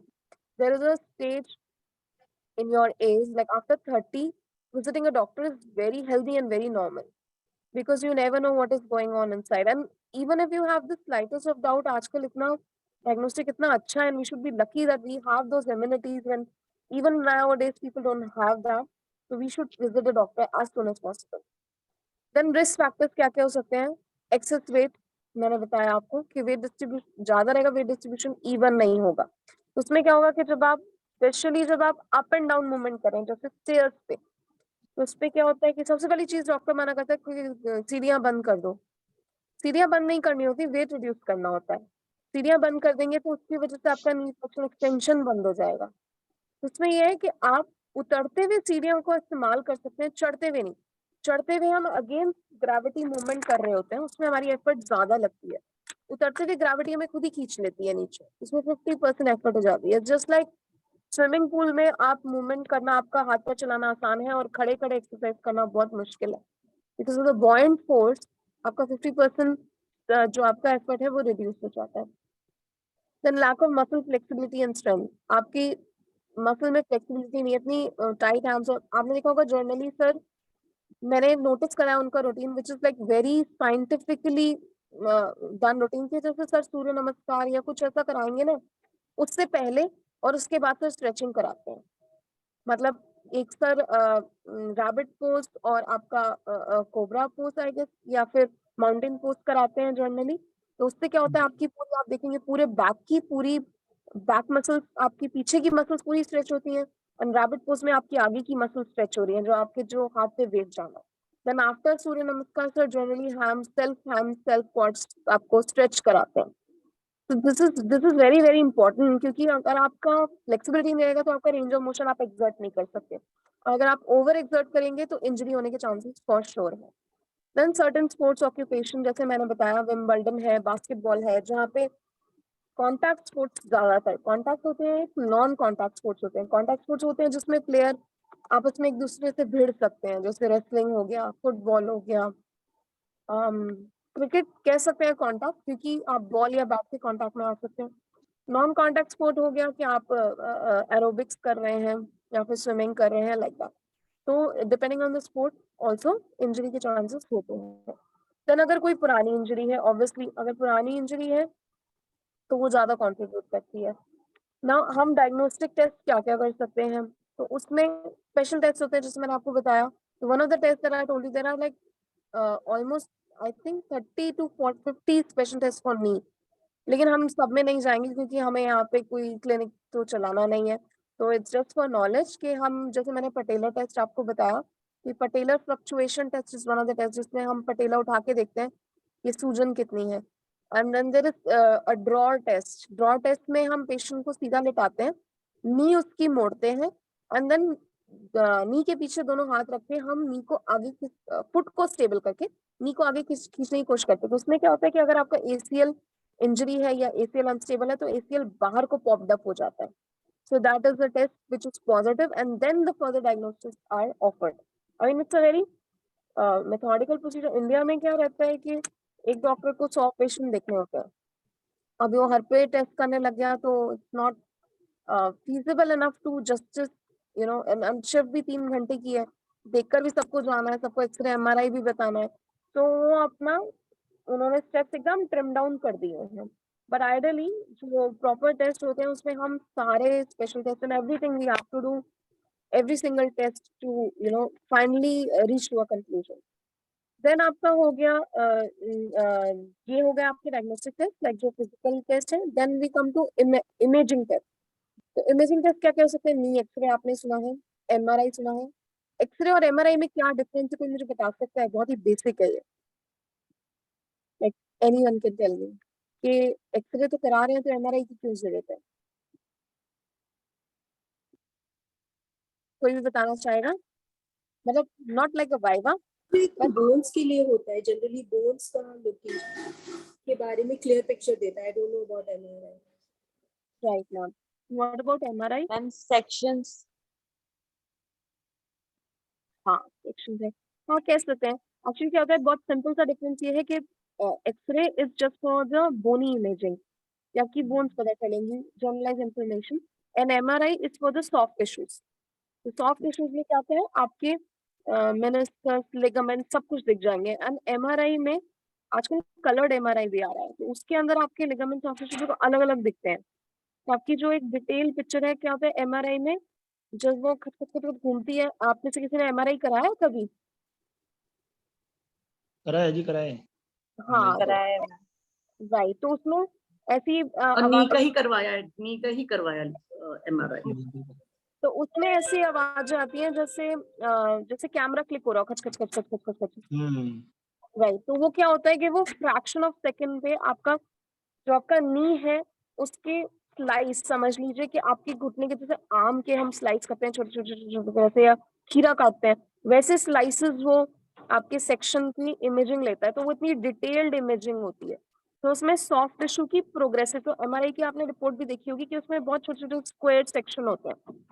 अनयूजुअली मैं जब मांगती हूँ तो मैं वही मांगती हूँ, क्योंकि उसमें क्या होता है कि आपकी जैसे रील्स ही बनाते हैं वो, लाइक जो एक मूवी की रील होती है, तो उसमें आप कनेक्ट कर पाते हैं कि आप जैसे जैसे अंदर जा रहे हैं लेयर्स में, वैसे कैसे कैसे आपको प्रोग्रेसिव डैमेज है। देन आपका आर्थ्रोसेंटेसिस होता है नी का। इसमें क्या करते हैं, नी में से फ्लूइड लेते हैं, जॉइंट एस्पिरेशन, और वो फ्लूइड को चेक करा जाता है। जनरली आरए वगैरह में होता है, क्योंकि आरए में ब्लड टेस्ट करते हैं तो आरए फैक्टर पॉजिटिव होता है या सीपीसीसी हाई होता है जनरली आरए में, क्योंकि एक्टिव इन्फेक्शन प्रेजेंट होता है। आरए में जनरलाइज इन्फेक्शन प्रेजेंट होता है क्योंकि इसे सिस्टमिक डिसीज, तो ब्लड में है आप ब्लड में डिजीज को क्योर नहीं कर सकते। Then comes the arthroscopy. तो आर्थ्रोस्कोपी बेसिकली लाइक स्कोप डाल के अंदर से व्यू करना, so it can both be imaging and can be treated for surgical intervention also, मतलब उसी समय डायग्नोज कर रहे हैं और उसी समय ट्रीट भी कर रहे हैं, तो दोनों के लिए it can be used. Then हम नी पेन कैसे प्रिवेंट कर सकते हैं? तो सबसे पहले की एक्स्ट्रा पाउंड्स ऑफ, तो वेट रिड्यूस करना। जैसे आपको समझ में आ गया होगा कि क्यों एवरीवन लाइक इवन अगर आप किसी सर्जरी कंसल्टेशन के लिए जाते हैं तो मुझे लगता है वो बहुत ही स्टूपिड डॉक्टर होगा, I would use that word stupid, कि जो ऑर्थोपेडिशन करते हैं कि दोनों घुटना रिप्लेस कर देते हैं। आई हैव सीन 100 किलो की एक लेडी थी हमारा patient and she was very reluctant even for the surgery, और उसकी दोनों नी रिप्लेस कर दी कि, और वो भी टोटल नी रिप्लेसमेंट। क्या होता है नी रिप्लेसमेंट सर्जरी भी डिफरेंट डिफरेंट तरीके से होती है कि आप किसी कंपार्टमेंट को कर रहे हैं चेंज, या आप पूरी नी रिप्लेस कर रहे हैं, या फिर आप अप्रोच क्या है आपकी, सीमेंटेड अप्रोच है, अनसीमेंटेड है, फाइब्रस अप्रोच है, बहुत चीजें मैटर करती हैं। तो पेशेंट टू पेशेंट चीजें डिफरेंट करती है। अभी मैं इतने आपको ओपिनियन दे रही हूँ तो यू कैन ओनली इमेजिन कि जो हम कंपैरिजन करते हैं वो बिल्कुल नहीं करना चाहिए। एंड आई वुड अप्रिशिएट कि जो मैं बता रही हूँ कि कंपैरिजन नहीं करना, आप इससे आगे भी फॉरवर्ड करें, कहीं पे भी बहस भी हो रही है घर परिवार में तो भी उन्हें बताएं, बिकॉज ये अवेयरनेस की जरूरत ना हिंदुस्तानियों को बहुत है। And it's not just about Indians, it's about everywhere. Google ने तो दिमाग खराब कराया है लोगों का, ये symptoms Purva totally agree with you. हम राइट लोग हर पेशेंट को बिल्कुल सिमिलर तरीके से, और फिर उसके बाद उसमें एक नेचुरल ट्रीटमेंट्स ये कर सकते हैं, वो कर सकते हैं, they are doing this, ये हम फॉलो बहुत करते हैं, चीजें बहुत होती हैं। This is the reason why most of the doctor, I won't say that सारे डॉक्टर जेन्युइन नहीं है, because I have seen fraudulent doctors and I have seen के हाउ दे मॉडिफाई। मतलब I took my mother to hospital knee के लिए just to get her medicine written, और मैं गई थी जहाँ पे मैं पहले काम करती थी, and I went there for 3 years। मैं थोड़ा ऑफ ट्रैक हो रही हूँ, but I really want to share it, क्योंकि दोनों है, हमें ये भी मानना चाहिए कि हमें कमी है अगर हमें बहुत कुछ आता है तो। हाँ, तो उसका क्या था डॉक्टर का, like he started off and then my mom and dad they are in government panel. तो उसने फिर बताना शुरू करा कि ये तो बड़ी डिजनरेशन है, तो बड़ी डिजनरेशन तो मुझे पता है, when my mother is complaining of pain and I can see the evident changes and I can see her gait pattern change. तो अब मम्मी ने लूज करा weight and now she is fit and fine, she is working fine. Knee replace करानी है, मैं भी अपनी कराऊंगी, और मैं बहुत जल्दी कराऊंगी, like as in my 40s and 50s, क्योंकि उसके बिना गुजारा नहीं है, मेरे घुटने में से अभी आवाज आती है। तो when I went to him, he said अच्छा बढ़िया है आपका ये डिजनरेशन हो रहा है, तो देखिए क्या होता है ना कि एक घुटने का 2 लाख है, और हम ना दोनों घुटने का 3.5 लाख में कर देंगे, because he saw that she is on panel, वहां से पैसा आ जाएगा। And then he looked at me कहते मैम आपको तो देखा है, अरे मैम आप ही क्यों लाई है, एक्सरसाइज कराइए। तो can you imagine his opinion flipped in fraction of seconds, like he was suggesting surgery and then he said नहीं आप strengthening exercise कराइए। नहीं So उसमें I am interrupting you ma'am, actually हम लोगों के अपने तरीके भी हमें पता है हमें ये करना है, एक्सरसाइज करने से स्ट्रेंथनिंग हो जाएगी, बट हमें भी शॉर्टकट्स चाहिए होते हैं। अगर कोई डॉक्टर हमको कह रहा है कि हमें ये 10 चीजें करना चाहिए, तो हम 10 चीजों को बिल्कुल इग्नोर करने की कोशिश करते हैं या फॉलो नहीं करते। ये हमारे साथ भी प्रॉब्लम है। हाँ मैम मैं तो घर में फिजियोथेरेपिस्ट हूँ, मेरी मॉम नहीं करती, कोई नहीं सुनता मेरी बात, ना मेरी सिस्टर की सुनते हैं। फिर my sister gives them a lot of dose, मतलब वो उसकी सुनते हैं क्योंकि शी डजंट टॉक स्ट्रेट, तो शी इज लाइक कल चल रहे हैं हम। मेरा थोड़ा सॉफ्ट कॉर्नर रहता है पेरेंट्स का, but now even I am getting sick, but they listen to it, but somehow even I don't listen to myself. I mean knowingly मुझे पता है मैं अपने लिए बहुत कुछ नहीं कर रही हूँ, but I am telling you the other part of the story also कि जो वेट है ना, वेट रिड्यूस करना तो अपने हाथ में है हमारा। जैसे अभी जो हम आपने समझा कॉन्सेप्ट के वेट रिडक्शन क्यों करना चाहिए, लाइक इवन आप बड़े से बड़े डॉक्टर के पास जाओगे, this is what I find really bad that they don't explain why do you need to lose weight. I mean it will be other way around के वेट कम करो बहुत हो गया है, so it is very demoralizing, like patient is already coming to you half hearted and then you again demoralizing the person, you need to explain why they have to lose the weight। हम जो 100 kg की बंदी का करा, she was reluctant initially, बहुत कुछ surgery के बाद पेशेंट पे डिपेंड करता है, तो पहले ही सर्जरी नहीं कराना चाहती थी, दोनों घुटने कर दिए, एंड इवेंचुअली क्या उसकी क्वालिटी ऑफ लाइफ डिटोरिएट हुई, we saw that patient deteriorating and she was deteriorating physically also and mentally also, क्योंकि वो डिपेंडेंट हो गई। पहले तो चलो फिर भी वॉकर के सारे घसट के चल लेती थी, आपने उसको बिल्कुल ही मतलब बेआबरू सही कर दिया कि बंदा किसी लायक नहीं रहा। तो for that reason I am telling कि हाँ, आपको अब समझ में आ रहा होगा कि why this is a concept कि आपको वेट तो रिड्यूस करना ही करना है। आप खुद वेट रिड्यूस करेंगे ना, आपको खुद से लगेगा यार, आपको नी में पेन नहीं आएगा, आपको फुट में पेन नहीं आएगा, बहुत चीजें खुद से, you feel a lot good when you lose weight. So yes, shedding an extra few pounds is the best and primary intervention for knee prevention. But also we don't have to go to extreme for that. कि आप चल रहे हैं, चले जा रहे हैं, वो भी एक क्वेश्चन है that I will also explain. कि आप बस नी जॉइंट का मतलब आपको पेन है तो आपको वेट रिड्यूस करना है, तो मैम ने बता दिया वेट रिडक्शन से होगा, ऐसा नहीं है। वो भी पेशेंट टू पेशेंट डिपेंड करता है, एक ही रेंज तक वेट रिड्यूस करना चाहिए। ऑल्सो जो आपका BMI है वो वेट मेंटेन नहीं करना चाहिए, आपका थोड़ा मास बॉडी पे रहना चाहिए, क्योंकि आप गर्मी सर्दी इन्फेक्शन ये नहीं झेल सकते if you don't have the body fat, तो थोड़ा फैट होना जरूरी है। Then be in shape and play और स्पोर्ट, फिजिकली एक्टिव होना बहुत जरूरी है, जैसे सर का मैंने एग्जांपल दिया आपको कि उससे फ्लेक्सिबिलिटी रहती है तो चांसेस कम हो जाते हैं। देन प्रैक्टिस परफेक्टली, अब इसमें क्या है कि आपका जैसे आप किसी स्पोर्ट्स एक्टिविटी में इन्वॉल्व है, कई लोगों को मैंने देखा है जो होते हैं बट वो बस कर रहे हैं भेड़ चाल में, उन्हें पता नहीं क्यों कर रहे हैं और कैसे कर रहे हैं। So before and after every, आप सर का सेशन मैं दोबारा एग्जांपल लूंगी कि पहले सर थोड़े हाथ चलाइए, थोड़े पैर चलाइए, चाहे आप दिन का सेशन अटेंड कर लो, चाहे अर्ली मॉर्निंग का कर लो। अर्ली मॉर्निंग चलो समझ में आता है कि बंदा सो के उठा है, सर वार्म अप करा रहे हैं, but why is he doing that warm up when we are doing an afternoon session, हम तो ऑलरेडी चार्ज्ड अप हैं। उसका रीजन ये है कि हमारी बॉडी हमेशा स्टैटिक स्टेट में रहती है, उसको एक्टिवेट कराना जरूरी है। प्लस एक वार्म अप, एक कूल डाउन सेशन होना, that is American sports guideline जो वर्ल्ड वाइड फॉलो होती है। अगर आप एक 30 से 40 मिनट का सेशन कर रहे हैं, उस सेशन में आपको एक कूल डाउन पीरियड, एक वार्म डाउन पीरियड एंड आपका सेशन इंक्लूडेड होना चाहिए। तो that is the reason why you have to practice everything perfectly. तो अगर आप किसी स्पोर्ट्स एक्टिविटी में हैं, या even if you're going for a walk, you should stretch your calf muscles first, stretch your hand out, and then you should go for it. And when you come after that, then again stretch and then relax. तो उससे भी knee pain आपका काफी prevent होगा। Then आपका flexibility मैंने बताया। Then exercise का कैसे करना है, कितना करना है, ये भी डिफाइन करता है। अब आपका नी पेन है पर नहीं, क्लास तो मैंने अटेंड करनी है, डांस तो मैंने करना ही करना है, भाई ये तो नहीं करूंगी तो मेरे को तो फील ही नहीं होगा कुछ, नहीं। जैसे initially when I started working out, तो I became an alcoholic for that, and उसकी वजह से मेरा 2 किलो बढ़ गया। उसका रीजन ये था कि बहुत सूजन आई मेरी बॉडी में, क्योंकि आपकी बॉडी अडाप्ट करती है, and also with age body अपने अलग तरीके से भी अडाप्ट करती है। तो उसमें क्या है कि आपको you know taking some time off, it's fine. You can run things at your own pace, you need not to rush into things. Rushing से तो कभी रिजल्ट आया नहीं है, और आप ऑफ ले सकते हैं, अपने कुछ रिलैक्सिंग कर सकते हैं, अपने आप को डाइवर्ट कर सकते हैं, बिकॉज जब ये चीजें काम बन जाती हैं तो फिर वो काम की तरह ही ली जाती हैं। You don't take pleasure in that, and this is the reason why कि हम एक्सरसाइज भी करना छोड़ देते हैं। देन आपका नी पेन का ट्रीटमेंट क्या क्या हो सकता है। तो पहले हम कंजर्वेटिव ट्रीटमेंट देख सकते हैं कि जो हम खुद से मतलब मैनेज कर सकते हैं, जो इतने इन्वेजिव नहीं होते।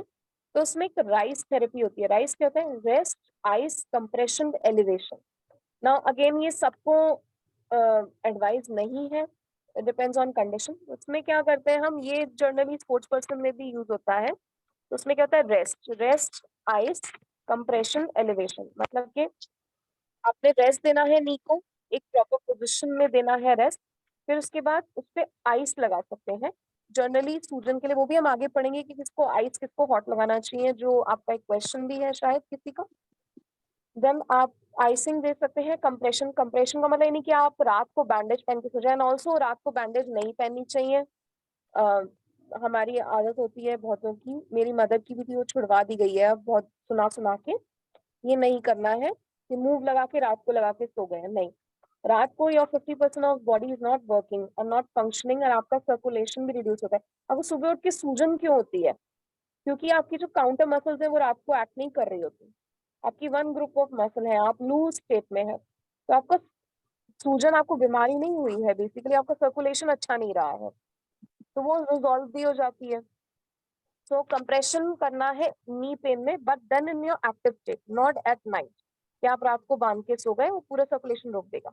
एंड एलिवेशन, एलिवेशन तो बहुत जरूरी है बैक फ्लो के लिए, लिम्फेटिक ड्रेनेज के लिए। हमारी लिम्फ नोड्स होती हैं जो कि सर्कुलेशन में हेल्प करती हैं, तो जब आप उसको एलिवेट करके रखेंगे तो एलिवेशन से क्या होगा कि आपका डाउनवर्ड्स टुवर्ड हार्ट ड्रेनेज होता है, तो वो हार्ट हेल्थ को भी अच्छा करता है। जब सारे दिन खड़े हैं, सारे दिन आप नहीं रियलाइज होता, तो आपको रात को एलिवेशन आप करके सोने लग जाए तो आपका नी पेन काफी रिड्यूस हो जाएगा उससे। Then pain medication, pain medication also depends कि भाई आपके डॉक्टर क्या आपको एडवाइस करें, वो आपके अकॉर्डिंग है। देन फिजिकल थेरेपी, मतलब आप अगर आपको एडवाइस है तो जरूरी नहीं कि आपको लेनी है। देन आपका कॉर्टिसोन इंजेक्शन, जो भी डॉक्टर के एडवाइस पे है। देन हाइड्रोलोनिक इन्फेक्शन, मतलब ये बेसिकली एक ग्लू की तरह दिया जाता है। हाँ, और एक चीज और मैं मिथ और क्लियर करना चाहूंगी कि जैसे बोलते हैं कि आपका घुटने का फ्लूइड खत्म हो गया है और उसको हम इंजेक्शन दे करेंगे, ऐसा कुछ नहीं होता, जस्ट अ मिथ। ये आपकी बॉडी के अंदर खुद से बनता है, and once it is emptied out, it is emptied out. बाहर से कोई कैसे आपकी बॉडी में फ्लूइड भर सकता है, ये मुझे कॉन्सेप्ट समझ नहीं आता, क्योंकि मतलब यू कैन ओनली इमेजिन कि ऐसा कोई बॉडी सीमेंट बना ही नहीं ना जो बाहर से भर दिया जाए अंदर, तो ग्लू नहीं भरा जाता है। आपकी डिजनरेटिव चेंजेस होंगी तो उसको चेंजेस को आप सस्टेन कर सकते हैं, मेंटेन कर सकते हैं, but you can not bring things back to normal. तो वो एक चीज है, जैसे एज इज इनएविटेबल बोलते हैं, तो that is a part of the process, तो वो होना ही होना। देन आपका नी सर्जरी हो सकती है, that is also advisable as per doctor. Arthroscopic surgery जैसा हमने भी पढ़ा कि वो डायग्नोस्टिक भी हो सकती है, सर्जिकल भी। And ACL repair, ACL repair is one of the most commonest surgery which happens. So this was all about knee pain. I hope I have covered some doubts. I have highlighted जो भी है। पढ़ने को बहुत कुछ है, पूरा नी का स्ट्रक्चर आप नहीं पढ़ सकते, बदल कोई मतलब नहीं है, बिकॉज आप लोगों का एरिया ऑफ इंटरेस्ट भी नहीं रहेगा। मेन फोकस ये है कि आप लोगों का डाउट क्लियर हो। तो I will move on to question sessions, जो कि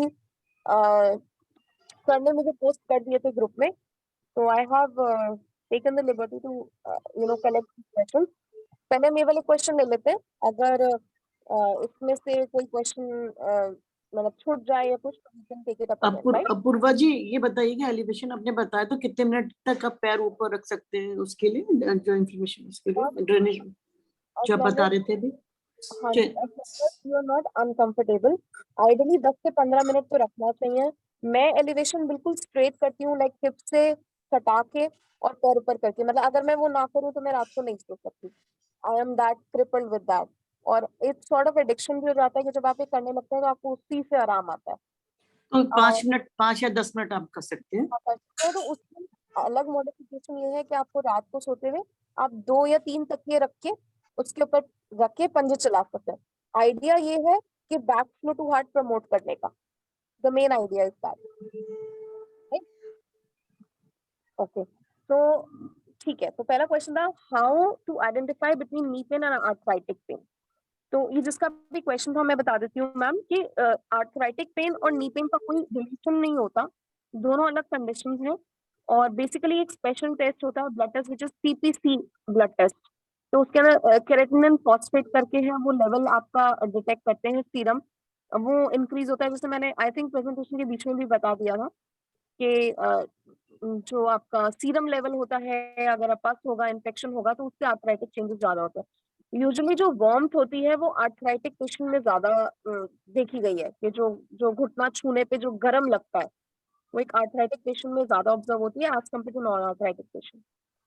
देन आपका सेकंड क्वेश्चन था which is better for knee pain, hot application और कोल्ड एप्लीकेशन। ये मैम डिपेंड करता है patient to patient and also from condition. जैसे आपका फेजेस ऑफ इंजरी होता है, जिसमें हमारा एक्यूट होता है, सब एक्यूट होता है, क्रॉनिक होता है। जनरली एक्यूट फेज होता है कि आपको अभी एक्टिव इंजरी हुई तो उसमें कोल्ड लगाते हैं यूजुअली, क्योंकि आपका उस एरिया का जो सर्कुलेशन है उसको रोकने के लिए, उसको ज्यादा वो ना फैले उसके लिए लगाते हैं। देन आपका सब एक्यूट फेज आता है, this also depends, like it comes from second week till the 5th और 6th week, which is consider ideally, जो मतलब किताबी तौर पे मैं आपको बता रही हूँ, बट अगेन वो depend from patient to patient. Then आपकी इंजरी का टाइप पे भी डिपेंड करता है कि अगर आपको सर्जिकल स्कार है तो उसके ऊपर एग्जैक्टली लगाना है या नहीं, या डॉक्टर ने क्या बोला है, या हम हॉट पैक भी देते हैं, कोल्ड भी देते हैं। एंड क्रॉनिक केसेस होते हैं जिसमें दोनों दिए जाते हैं, ऑन एंड ऑफ, क्योंकि उसमें सूजन जो है ढीठ हो जाती है, जम जाती है, निकलती नहीं है। तो उसके लिए आइडियली कॉन्ट्रास्ट थेरेपी दी जाती है, but then again different from one patient. Then what is the role of vitamin D in knee pain? ये हमने जब बोन वाली प्रेजेंटेशन करी थी, आई थिंक आप लोग थे वहां पे, उसमें भी तो हमने पढ़ा था। अभी विटामिन डी क्या होता है, बेसिकली आपका जो बोन का फंडामेंटल स्ट्रक्चर है उसको सपोर्ट करता है। तो उसकी जो सपोर्ट सिस्टम बनाने की वजह से अगर आपका डिप्लीशन होगा तो आपका जो बोन मैट्रिक्स है वही लूज हो जाएगा। तो उसका रीजन ये है कि vitamin D plays a direct role in that. और क्या होता है कि जनरली आपको जनरलाइज बॉडी पेन होगा ना, तो अपना विटामिन डी जरूर चेक कराइएगा, आई एम श्योर वो रिड्यूस जाएगा। तो उसमें क्या होता है कि इट इज विटामिन डी दो होते हैं, एक ब्लड में रहता है और एक आपका बोन मैट्रिक्स से लिया जाता है। तो दो टाइप के विटामिन डी लिए जाते हैं, जो दोनों ही टाइप रिड्यूस होते हैं जनरली तो पेन ज्यादा होता है, और जनरल फटीग भी होती है उसके साथ। Then what precautions to avoid knee pain, ये मैंने अभी आपको एक्सप्लेन कर दिया कि वेट रिडक्शन है, फुटवेयर अच्छा होना चाहिए आपका, और आपका स्टैंड गेट आपको अपने आप मेंटेन, फ्लेक्सिबिलिटी होनी चाहिए and all that. Then what food must be consume for ensuring healthy knee? तो सबसे ज्यादा देसी इलाज जो कि है हल्दी। तो आप हल्दी वाला दूध की जगह आई वुड सजेस्ट यू कि आप हल्दी वाली चाय पिए। हल्दी वाली चाय turmeric tea, I will try to मैं सर को वो स्निप भेज दूंगी। I took a dietitian and she suggested me a turmeric tea which actually really help me, क्योंकि मेरे सूजन रहने लग गई थी बॉडी में आफ्टर वेट लिफ्टिंग। तो वो टी बहुत ही मस्त है, and then it resolves the chest congestion also. तो दूध में क्या होता है कि हर किसी को दूध सूट नहीं करता, और हम लोग उल्टा करते हैं कि हम रात को पी के सोते हैं। तो रात की जगह या तो उसे सुबह रिप्लेस कर दिया जाए, क्योंकि दूध कंपैरेटिवली हैवी होता है और रात को कोई एक्टिविटी नहीं होती, तो पी के सोना कोई मुझे सेंस नहीं लगता है, मतलब scientifically I don't find it. जो पी रहे हैं विच इज फाइन, आप पी सकते हैं, नॉट टू ऑल्टर इट, पर इसकी जगह आप टर्मरिक टी रिप्लेस कर सकते हैं। ये पहले से लगाते आ रहे हैं हम, हल्दी का उपटन लगा लो, कहीं भी घाव हो तो हल्दी is the best, because it जो टर्मरिक होता है that is antioxidant, anti inflammatory. तो एंटीऑक्सीडेंट भी है कि वो सारे टॉक्सिन्स फ्लश आउट कर रहा है और आपके सूजन भी कम कर रहा है। तो बेसिकली वो हीलिंग प्रोसेस में बहुत हेल्प करता है। देन आपके विटामिन सी रिलेटेड प्रोडक्ट्स जैसे फ्रूट्स, जैसे आपका मौसमी हो गई, ऑरेंज हो गई। गला बहुत ज्यादा खराब अगर आपका रहता है तो आप जो मैंने मॉडिफिकेशन करा है, आप काले नमक के साथ ले सकते हैं।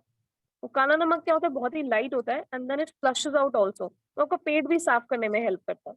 तो काले नमक के साथ खट्टे फ्रूट ले सकते हैं। देन आपका flax seeds and walnut, flax seeds तो सब आजकल मिक्स सीड सब ले ही रहे हैं। तो उसको मैंने एक रील भी मैंने सेव करी थी जिसमें कुछ एक लेडी थी, she created some snacks with mix seed. तो वो स्नैकिंग भी आप बना के रख सकते हैं। I try to find that reel और आई शेयर इट कि वो कैसे बनाया था उसने। एंड वॉलनट्स, तो वॉलनट्स में ओमेगा 3 होता है, बट वॉलनट्स फैटी भी होते हैं, तो आपको रिस्ट्रिक्टली थोड़ा कंज्यूम करना है, एकदम बहुत सारा कंज्यूम वॉलनट नहीं करना है। और वॉलनट जनरली भिगो कर करें, क्योंकि जैसे हम तासीर पढ़ते हैं कुछ चीजों की गर्म और ठंडी होती है, तो वॉलनट की गर्म होती है कंपैरेटिवली, तो आप उसे अगर भिगो के खाएंगे तो उसके ज्यादा इम्पैक्ट होते हैं। देन आपका at what age knee pain starts, how can I make my knee stronger, can gout in my finger result in knee pain? तो मैं जानना चाहूंगी क्वेश्चन किसका था actually, so I like to answer it appropriately कि at what age knee pain starts. यहाँ पे से किसी का था कि क्वेश्चन। सो एनीहू जनरली 30 के बाद नी पेन शुरू होता है, और किसी में यंग भी शुरू हो सकता है, जैसे मैंने बताया स्पोर्ट्स पर्सन का होता है, तो उसमें 16 साल के बच्चों को भी देखा गया। एक ऑस्गुड स्कैटर सिंड्रोम होता है जो कि बेसिकली आपकी एंटीरियर नी को इफेक्ट करता है, और जो यंग एथलीट होते हैं, लाइक जो 15-16 ईयर्स के होते हैं, उनको जल्दी स्पोर्ट्स में भेज दिया जाता है। तो जो उनकी लॉन्ग बोन्स होती हैं, जैसे मैंने बताया फीमर और नीचे का जो है, तो उसमें एक एपिफाइजल ग्रोथ प्लेट होती है। तो वो ग्रोथ प्लेट जो होती है वो एज के साथ बढ़नी चाहिए, बट उनकी बढ़ नहीं पाती क्योंकि उनको ज्यादा स्ट्रेस दिया जाता है। तो वो जो ग्रोथ प्लेट है उसको समझ नहीं आता, सिग्नल सही से नहीं मिलते हैं, तो उसकी डिस्ट्रक्शन की वजह से वो सिंड्रोम हो जाता है। तो कोई एज डिफाइन नहीं है, पेशेंट टू पेशेंट डिफर करता है। How can I make my knee stronger, मैंने आपको बताया कि आप रेजिस्टेंस ट्रेनिंग कर सकते हैं और प्रोग्रेसिव करनी चाहिए। ये नहीं कि जैसे आज सर की क्लास आपने आज से शुरू करी तो आज सर वेट लिफ्टिंग करा रहे हैं तो वो यही अच्छी चीज है सर की क्लास में। जैसे even when I join after some time, कि मैं बहुत गैप के बाद करती हूँ, कभी करा 2 महीने नहीं करा, तो ही इज ऑलवेज लाइक आप ये कर लीजिए, संध्या जी आप ये कर लीजिए, अपूर्वा जी आप ये कर लीजिए इसकी जगह। ही ऑलवेज मॉड्यूलेट दैट क्यों, बिकॉज ही नोज दैट के एकदम से आते ही साथ हर चीज सब्जेक्ट नहीं कर देनी है। Things should be taken progressively and consistently progressively. तो that is again for knee stronger. So आप जैसे आप वेटेड स्क्वाट तभी मारो जब आप नॉर्मल स्क्वाट्स मार सकते हो। So it depends from person to person. Then can gout in my finger result in knee pain? तो gout का क्या होता है कि gout में जनरली स्वेलिंग ज्यादा रहती है पेशेंट को, तो वो आर्थराइटिक चेंजेस या आर्थराइटिस इसको थोड़ा रेजोनेट करता है। तो गाउट में क्या होता है कि sudden rise in uric acid होता है। अब वो यूरिक एसिड किसी भी वजह से राइज हो सकता है, लाइक आपको फैमिली हिस्ट्री भी हो सकती है, जेनेटिक्स हो सकता है, बहुत सारे रीजंस प्ले करते हैं। For that you have to visit the doctor. Rise करके रिजॉल्व हो जा रहा है that is fine, but rise ही रह जा रहा है और रिजॉल्व ही नहीं हो रहा है, then that is a questionable thing. तो उसके लिए you have to see a doctor. Then is sorry nahi, what causes pain in back of the knee, how can it be relieved? तो ये मैंने जैसे आपको बताया कि बैक की 2 मसल्स जो नी को जो सपोर्ट करती हैं, हैम्स एंड काफ, जनरली जब हैम्स एंड काफ टाइट होती हैं तो आपको नी पेन पीछे पेन आने लगेगा, क्योंकि वो एकदम तनी हुई पोजिशन में खड़ी है और वो नी को बिल्कुल मूव नहीं करने दे रही है, लेकिन आपको नी को मूव करना ही करना है। So you are making a movement which is against a lot of resistance, तो उसकी वजह से आपको नी पेन हो सकता है। एंड रिलीफ कैसे हो सकती है कि नॉर्मल स्ट्रेचिंग से, आप डेली स्ट्रेचिंग करिए। लाइक आपको इनिशियली क्रैम्प भी आ सकता है, मुझे भी आते थे, उसमें आप पानी भी चाहे कितना पी लो। I make sure to drink 3 and 3.5 litre water. Also मैं पर्सनल मेरा सजेशन रहेगा, जैसे मैंने हेल्दीफाई में भी बताया था, एक और मेरा पर्सनल सजेशन रहेगा कि जो आपकी वाटर बॉटल है उनको आप मतलब वॉल्यूम वाली वाटर बॉटल रखिए अपने पास, जैसे जिसके अंदर होता है कि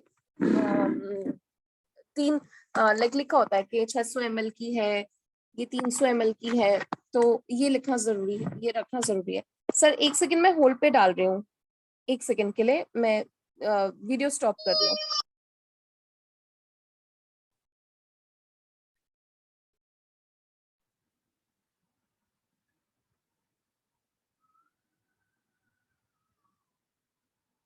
सर आप सुन पा रहे हैं?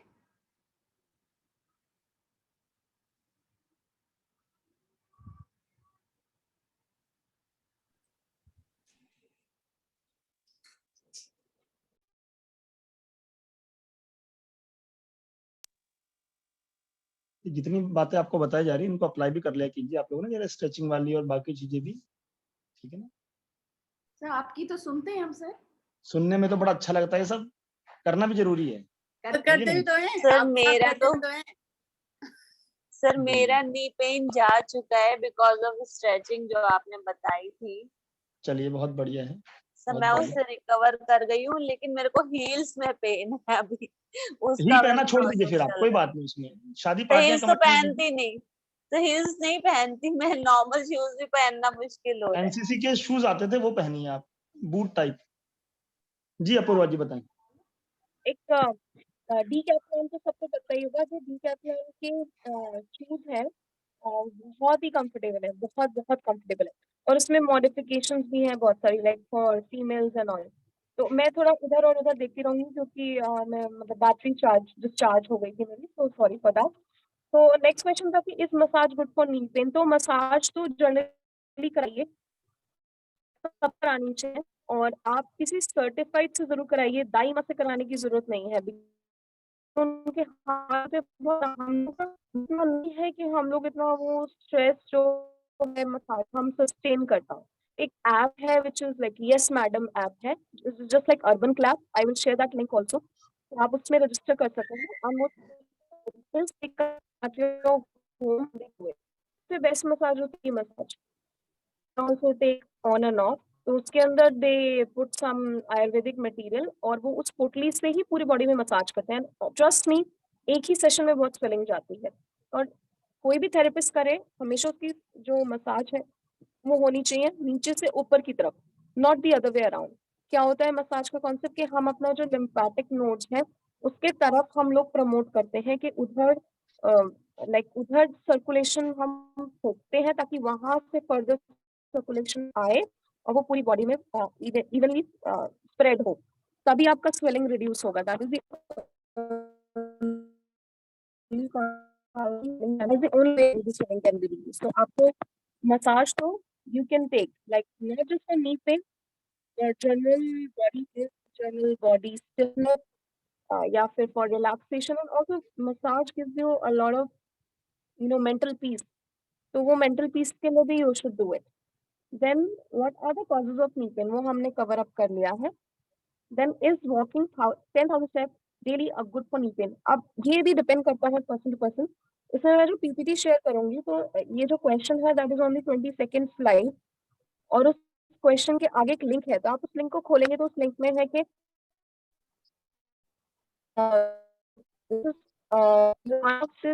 that has been written and it is specific in 6000 भी स्टेप कर लेते हैं, that is more than sufficient। तो जिसमें लिखा है कि जैसे आप घर के काम कर रहे हैं, चल रहे हैं, फिर रहे हैं, हम क्या करते हैं कि हम जब ट्रेडमिल पे चल रहे हैं हम उसी के 10,000 स्टेप्स देखते हैं, नहीं।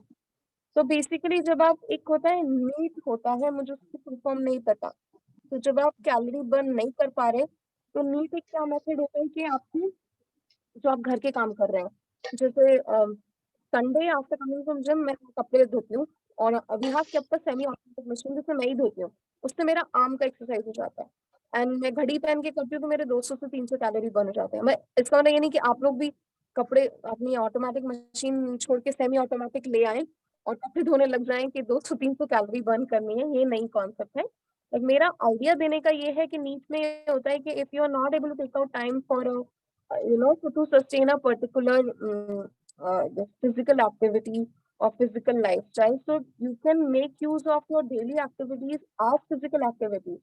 तो जो 6000 स्टेप करने का कॉन्सेप्ट ये है कि आप ऑलरेडी दिन भर में चल रहे हैं, the idea is to be active about it. कोई टारगेट नहीं है कि 10,000 करने हैं, इनफैक्ट इसके गलत इम्पैक्ट भी पड़ सकते हैं नी पे ओवर यूज इंजरी से।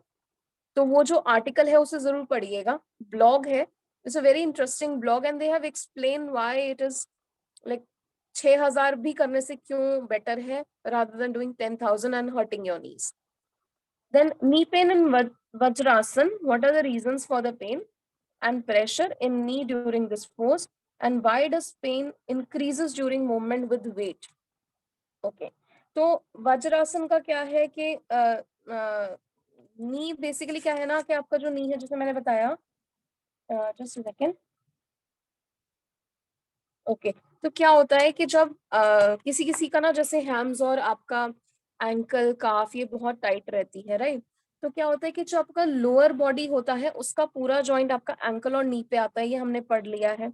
एंकल और नी क्या होती है, कंपैरेटिवली छोटे जॉइंट होते हैं लाइक सरफेस एरिया के कंपैरिजन में as compare to the hip joint, right. तो उसकी वजह से क्या होता है जब आप नीचे ऊपर बैठ रहे हैं या वज्रासन में बैठ रहे हैं तो वेट डिस्ट्रीब्यूशन इवन नहीं रहता, मतलब सारा भार आप देखेंगे आपकी नी और एंकल पे ही आ जाता है और लोअर लेग पे। तो उसके वजह से क्या होता है कि जो ऑलरेडी वीकन स्ट्रक्चर है वो इतना सस्टेन नहीं कर पाते, तो मे बी आपको उस पोजीशन में पेन हो रहा है। देन आपका ओबेसिटी भी रीजन हो सकता है, या जर्नलाइज बॉडी सर्कुलेशन ही लो है कि आपको सूजन है। आप अगर आपको हो रहा है ऐसा, you can take a massage session and then after that you can try vajrasana. एंड एक चीज मैं और बोलूंगी इस चीज में कि कोई कंपटीशन मत रखिए। आपका ये सोचना कि मुझे अपने लिए एक्सरसाइज करनी है, ये सोच ही बहुत है, काफी लोग उस सोच तक ही नहीं पहुंच पा रहे। तो you can have days way you can let go. आपसे नहीं हो रहा है क्लास में तो सर से पूछिए। मैं सर से बहुत बारी पूछती थी कि मैं, सर खुद ही बता देते हैं like he knows my hand is fractured. अब तो क्या सबको ही पता चल गया होगा, और जिम में भी मैं काफी फेमस हो गई उसी चीज से। तो मैं जो मैं नहीं कर सकती हूँ मैं नहीं करती। I always ask him sir इसकी जगह मैं क्या कर लूं। तो मेरा करना क्लास में आना, मुझे पता है कि मैं कैसे क्लास के लिए भी टाइम निकालती हूँ because I have a lot of things on my mind, but yes, I make sure to give that 1 hour of the day to myself because nobody else will do it for me। तो अगर आप ये सोच रख रहे हैं कि आपको ये करना है, वही बहुत है। हम लोग क्या करते हैं, काम बना लेते हैं, चीजें लाद लेते हैं कि यार ये भी करना है वो भी करना है, नहीं, ऐसा नहीं है, एक ही जान है। उसको एंजॉय भी करना है, कल का किसी को पता नहीं, नेटफ्लिक्स भी देखना है, पकौड़े भी खाना है, सब कुछ करना है, सब कुछ करिए, what ever makes you happy you should do it. लेकिन उससे बस यही है कि जैसे अगर आप नहीं कर पा रहे हैं, जैसे वज्रासन में पेन है, तो rather than suffering in pain and suffering in silence, you can always tell him कि क्यों रहा है, because there is a little limitation कि सर आपके पास है नहीं, होते भी तो सर डॉक्टर नहीं है कि वो आपका डायग्नोज कर ले। तो जब तक आप उन्हें बताएंगे नहीं कि you are feeling this discomfort और you are having like in next session मुझे नहीं पता, तो how would he know, doctor भी नहीं आपकी मदद कर सकता। तो आप सर से मॉडिफिकेशन पूछ सकते हैं वज्रासन के लिए, आई एम श्योर उनके पास हर चीज का सोल्यूशन रहता ही है। तो आप वो ना करके कुछ और कर सकते हैं, and eventually when the pain subside तो फिर आप वज्रासन पे you can come back to normal. So that is a healthy pointer that you should take, that just this feeling of doing something for yourself is more than enough. So you don't have to suffer in pain. क्योंकि वज्रासन में it should relax you, not give you pain at all. तो क्यों हो रहा है उसके बड़े reasons हैं, वो reason पहले ढूंढिए and you can modify your exercise for that. Then आपका है how to prevent knee pain while doing exercise. तो जैसे मैंने बताया, अभी मैंने ACSM गाइडलाइंस बताई थी आपको, अमेरिकन कार्डियोमस्कुलर सोसाइटी एसोसिएशन है वो, and that is defined for every sports person. तो वो बोलते हैं कि 40 मिनट्स के सेशन में 10 minute warm up and cool down के लिए एंड 30 मिनट आपकी एक्सरसाइज होनी चाहिए। तो इसी तरह आप एक्सरसाइज, हम लोग क्या करते हैं, जिम पहुंचे ट्रेडमिल खाली नहीं है यार, कोई जैसे ही छोड़े वैसे चढ़ जाएंगे, नहीं, I always do stretching before doing gym. Trainer नहीं कराएगा, कोई नहीं कराएगा, trainers are not that learned, they can only guide you, I mean not being subjective कि वो कितने पढ़े लिखे हैं, but then yes again everyone has, तो आपको स्ट्रेचिंग तो करनी ही करनी है, आपको बॉडी को एक्टिवेट करना है, आप सारे मेन मसल की स्ट्रेचिंग करें, काफ की स्पेशली, अगर आपको नी पेन है, और एक वो टो रेजिंग कराते हैं, उसकी जगह दूसरी काफ की स्ट्रेचिंग होती है। किसी सेशन में we'll try to do the, मैं सर एक वो भी रखना चाहूंगी कि जो पूरी बॉडी की स्ट्रेचेस आप कर सकते हो ना, वो भी I would like to send, मतलब या तो मैं अपना वीडियो रिकॉर्ड करके कोशिश करूंगी भेजने की। तो जो मेजर मसल्स हैं उनकी स्ट्रेचिंग करना बहुत जरूरी है, स्पेशली काफ की। दूसरा, अगर आपको बहुत नी पेन होता है, एक तो ट्रेडमिल नहीं करिए, ट्रेडमिल करने का मन भी है कि आपको चलना ज्यादा पॉजिटिव लगता है, किसी किसी की चॉइसेस होते हैं, जैसे मुझे साइकिलिंग नहीं पसंद है, static cycle, because of my tummy and my hip weight is very high, तो मेरे पैर अटकते हैं, मुझे कंफर्टेबल नहीं होता, तो I prefer doing cross trainer या फिर आई डू ट्रेडमिल। तो उसमें आप रनिंग मत करिए, क्रॉस ट्रेनर करिए सॉरी, या फिर साइकिलिंग करिए। I mean you can modify rather than leaving cardio all together. Cardio बहुत जरूरी है आपकी हार्ट रेट मेंटेन करने के लिए, blood pressure, I am sure आप सबको पता ही होगा। तो योगा तो कर रहे हैं, उसके साथ में दूसरा कार्डियो भी करना जरूरी है टू कॉम्प्लीमेंट दैट। और अगर बहुत पेन है तो you can always buy knee cap, और नी कैप ऐसी रखिए जो कि आपकी नी की रेंज ना रिस्ट्रिक्ट करे। So there are a lot of modifications for which you can visit your doctor and you can get a consultation कि हमें किस तरीके की नी कैप पहननी चाहिए भी या नहीं। और ये नहीं कि पूरे टाइम आप पहने, 2 घंटे से ज्यादा लगातार नहीं पहननी है, रात को सोते हुए नहीं पहननी है, और किसी मूवमेंट के दौरान ज्यादा पहनने की कोशिश करनी है। जैसे आप जब ड्राइव कर रहे हैं, जब आप क्लच या ब्रेक दबाते हैं, उसमें नीचे जोर आता है, स्पेशली जब अगर ट्रैफिक हो जाए तो। एंड देन अगर आप लॉन्ग स्टैंडिंग है, उसमें भी आप 2 घंटे ही पहनेंगे और उसके बाद उसे नीचे खिसका देंगे, फिर पहनेंगे। there should always be sufficient so ये सारे questions थे which I have covered, and also like for avoiding knee pain आपका मतलब किसी किसी चीज पे पैसा बहाने की जरूरत होती है। जैसे मैं मेरा पर्सनल एक्सपीरियंस है कि बहुत कॉस्ट इफेक्टिव है, like the shoes are like for 900 or 800 something, and sometimes they even have offers and they have good colors also for female.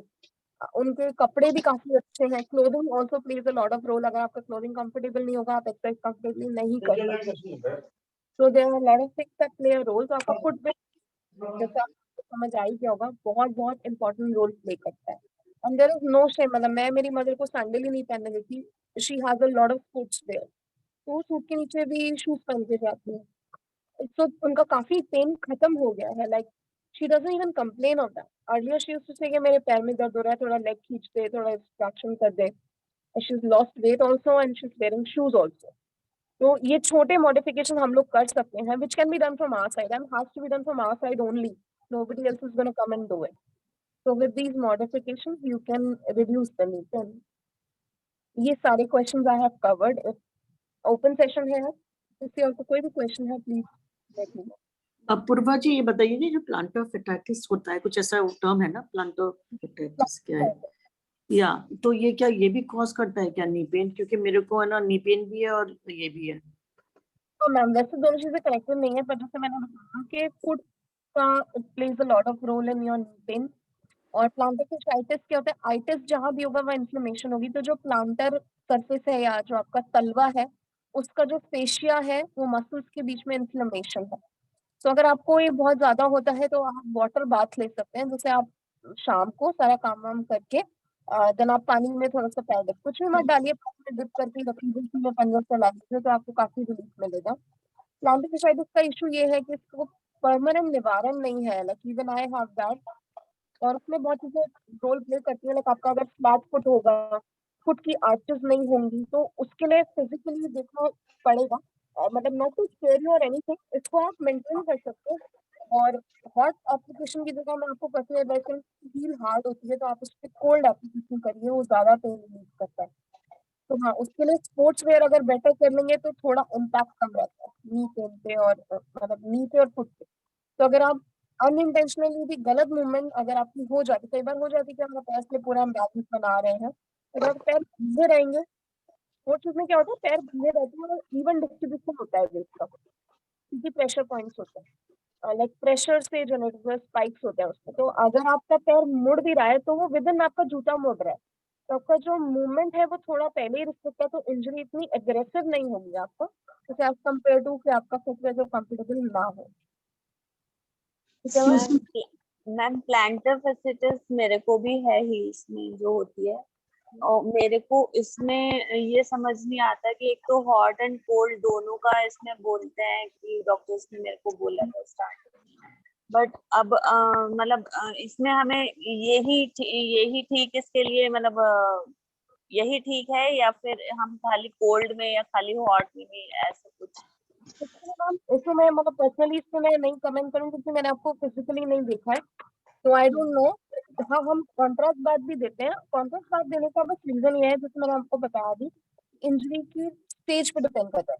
जैसे क्रॉनिक स्टेज में क्या होता है कि swelling becomes a part of your body, जाएगी ही नहीं, इसकी तो रहेगी, वैसा हो जाता है। कॉन्ट्रास्ट बात होता है बेसिकली, इसके पीछे में काम होता है लुईस शंटिंग इफेक्ट होता है, वो सर हम लोग को पढ़ाया जाता था।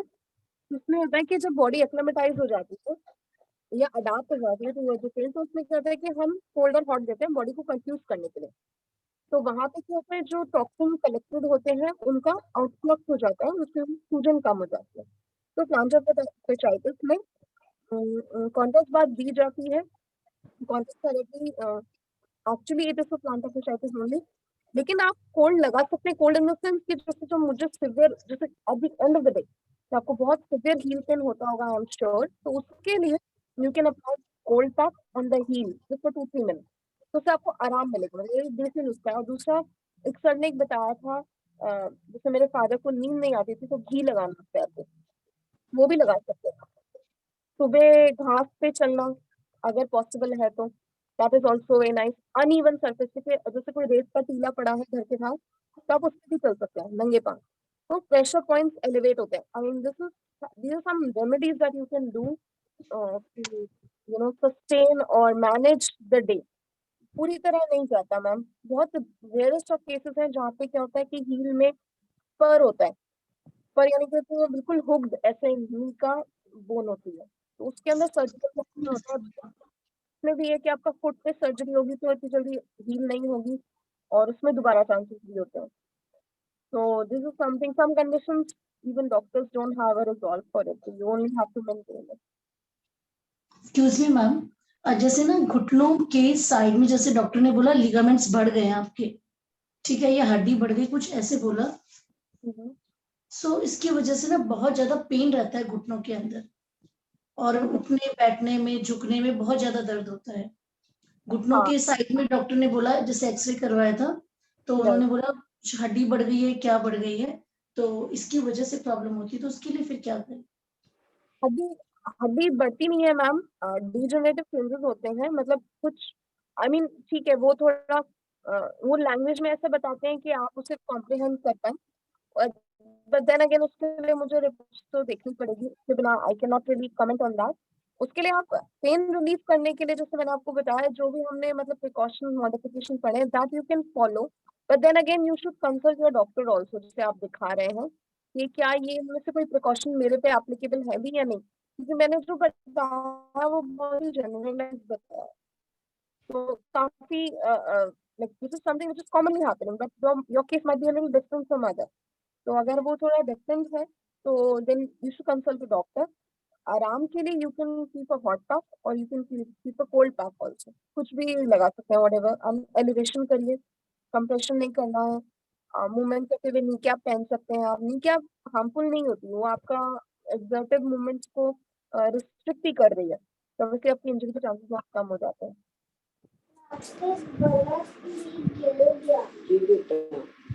Anyone else with any question?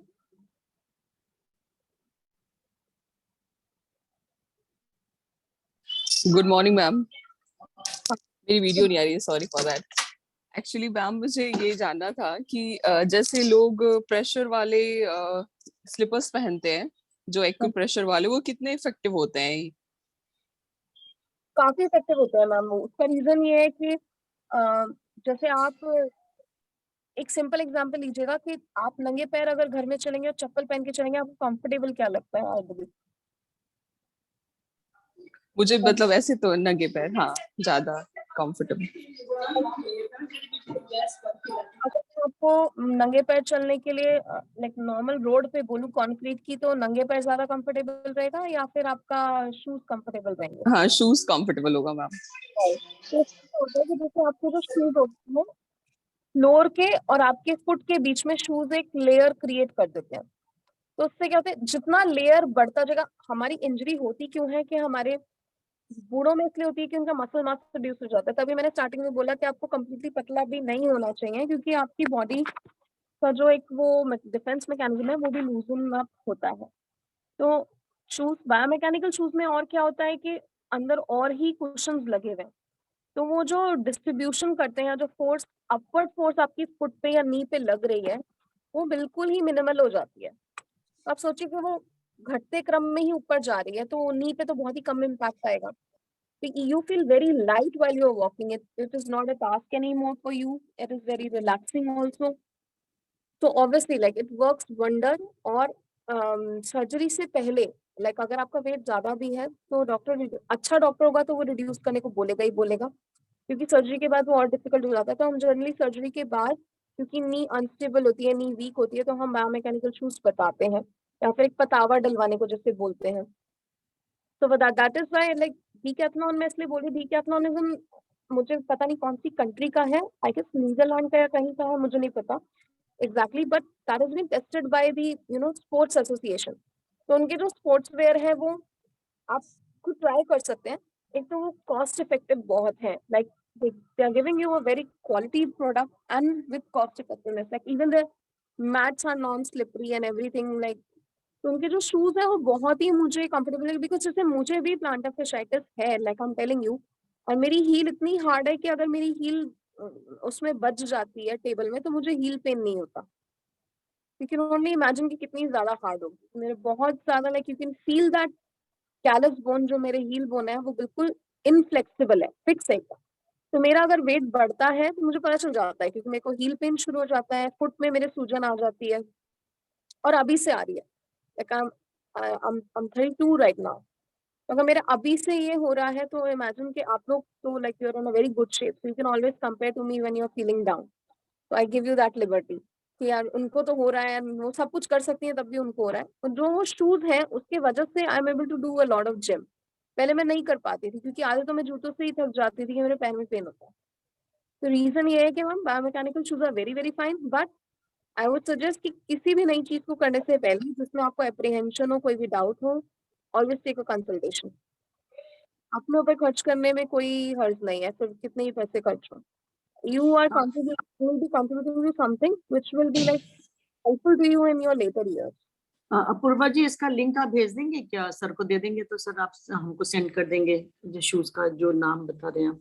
Shoes का नाम नहीं है मैम, डीकैथलॉन ब्रांड है। लाइक आप कहाँ पे रहते हैं अभी? लाइक यूर इन मुंबई में। तो मुंबई में ma'am you can visit any Decathlon store.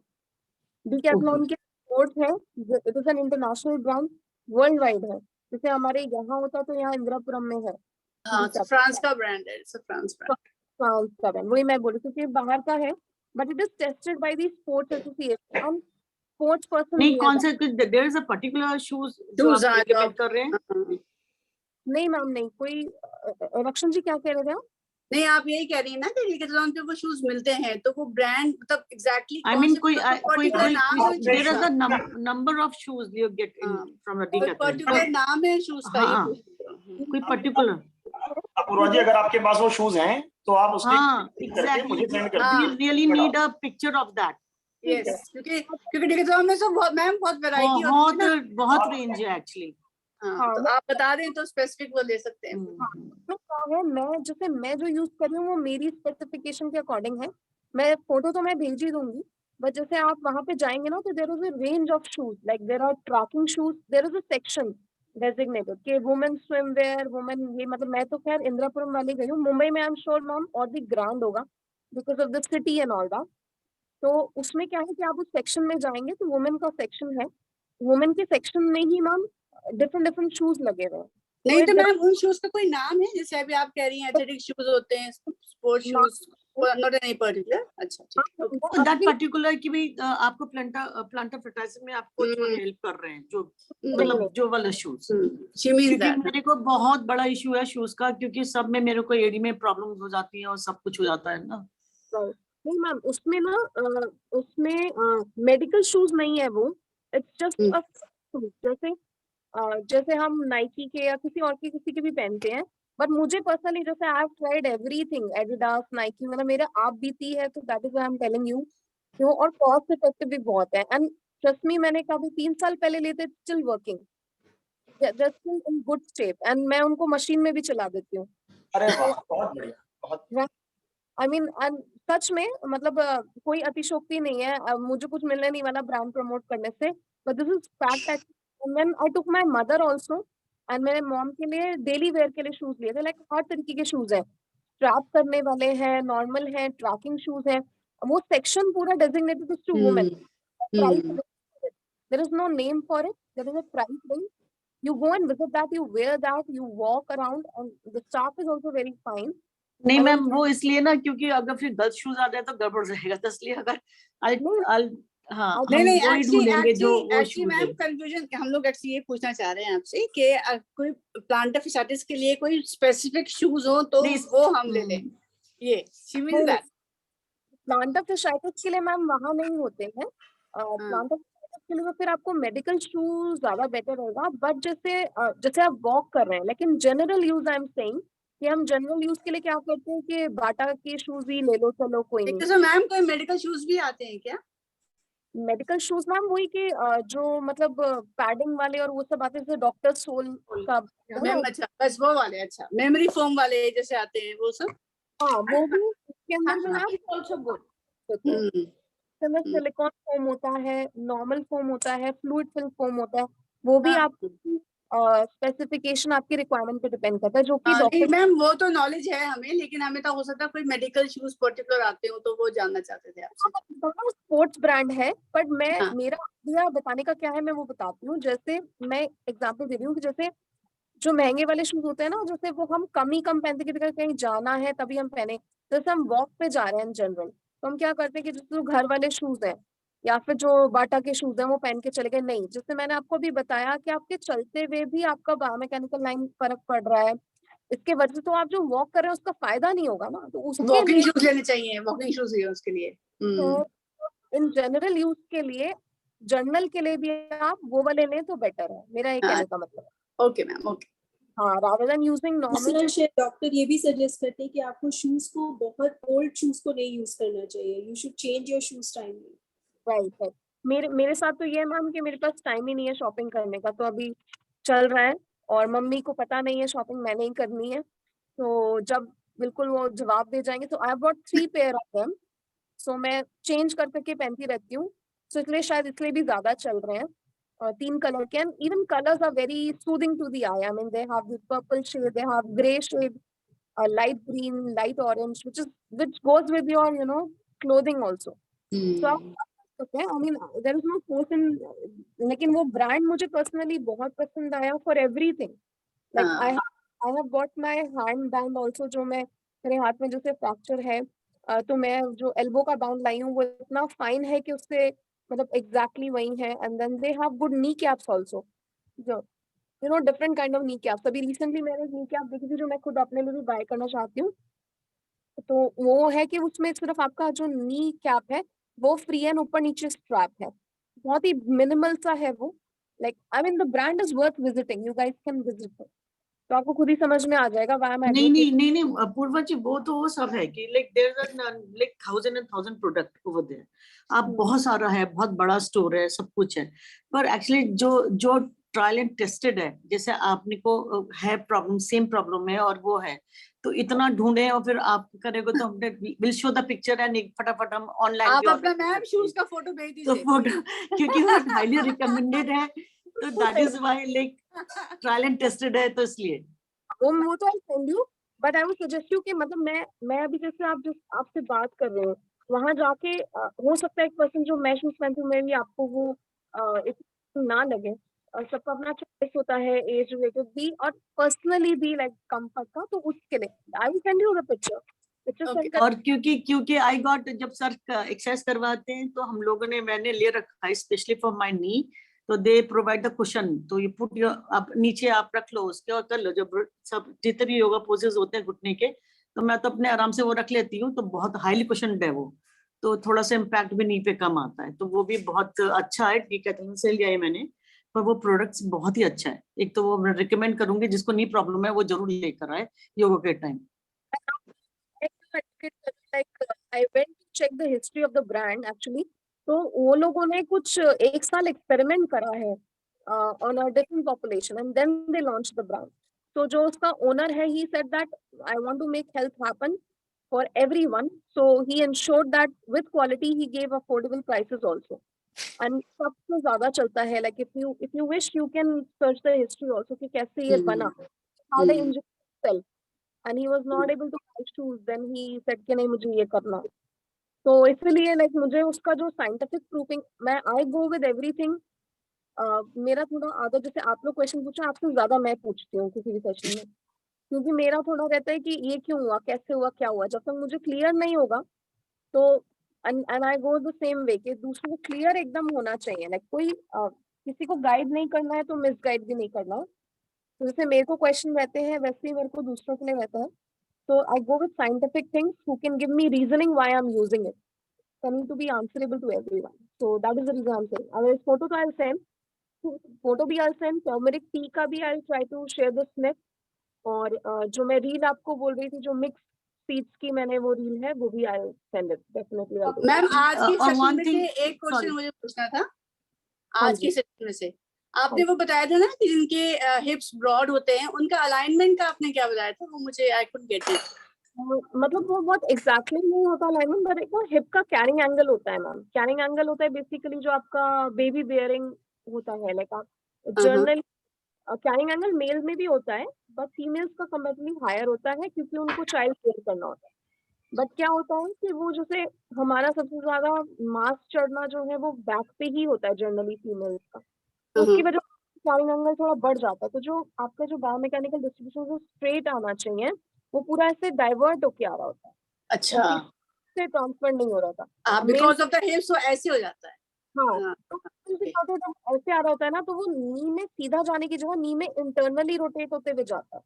इसलिए जनरली नी के अंदर के साइड पे ज्यादा. अच्छा, okay doctor, I have few. Thank you. मैंने आपको क्वेश्चंस भेजे थे जी, पर मेरे पास 2-3 क्वेश्चंस हैं. क्या मैं करता है? एक तो जी skipping, can I start skipping again?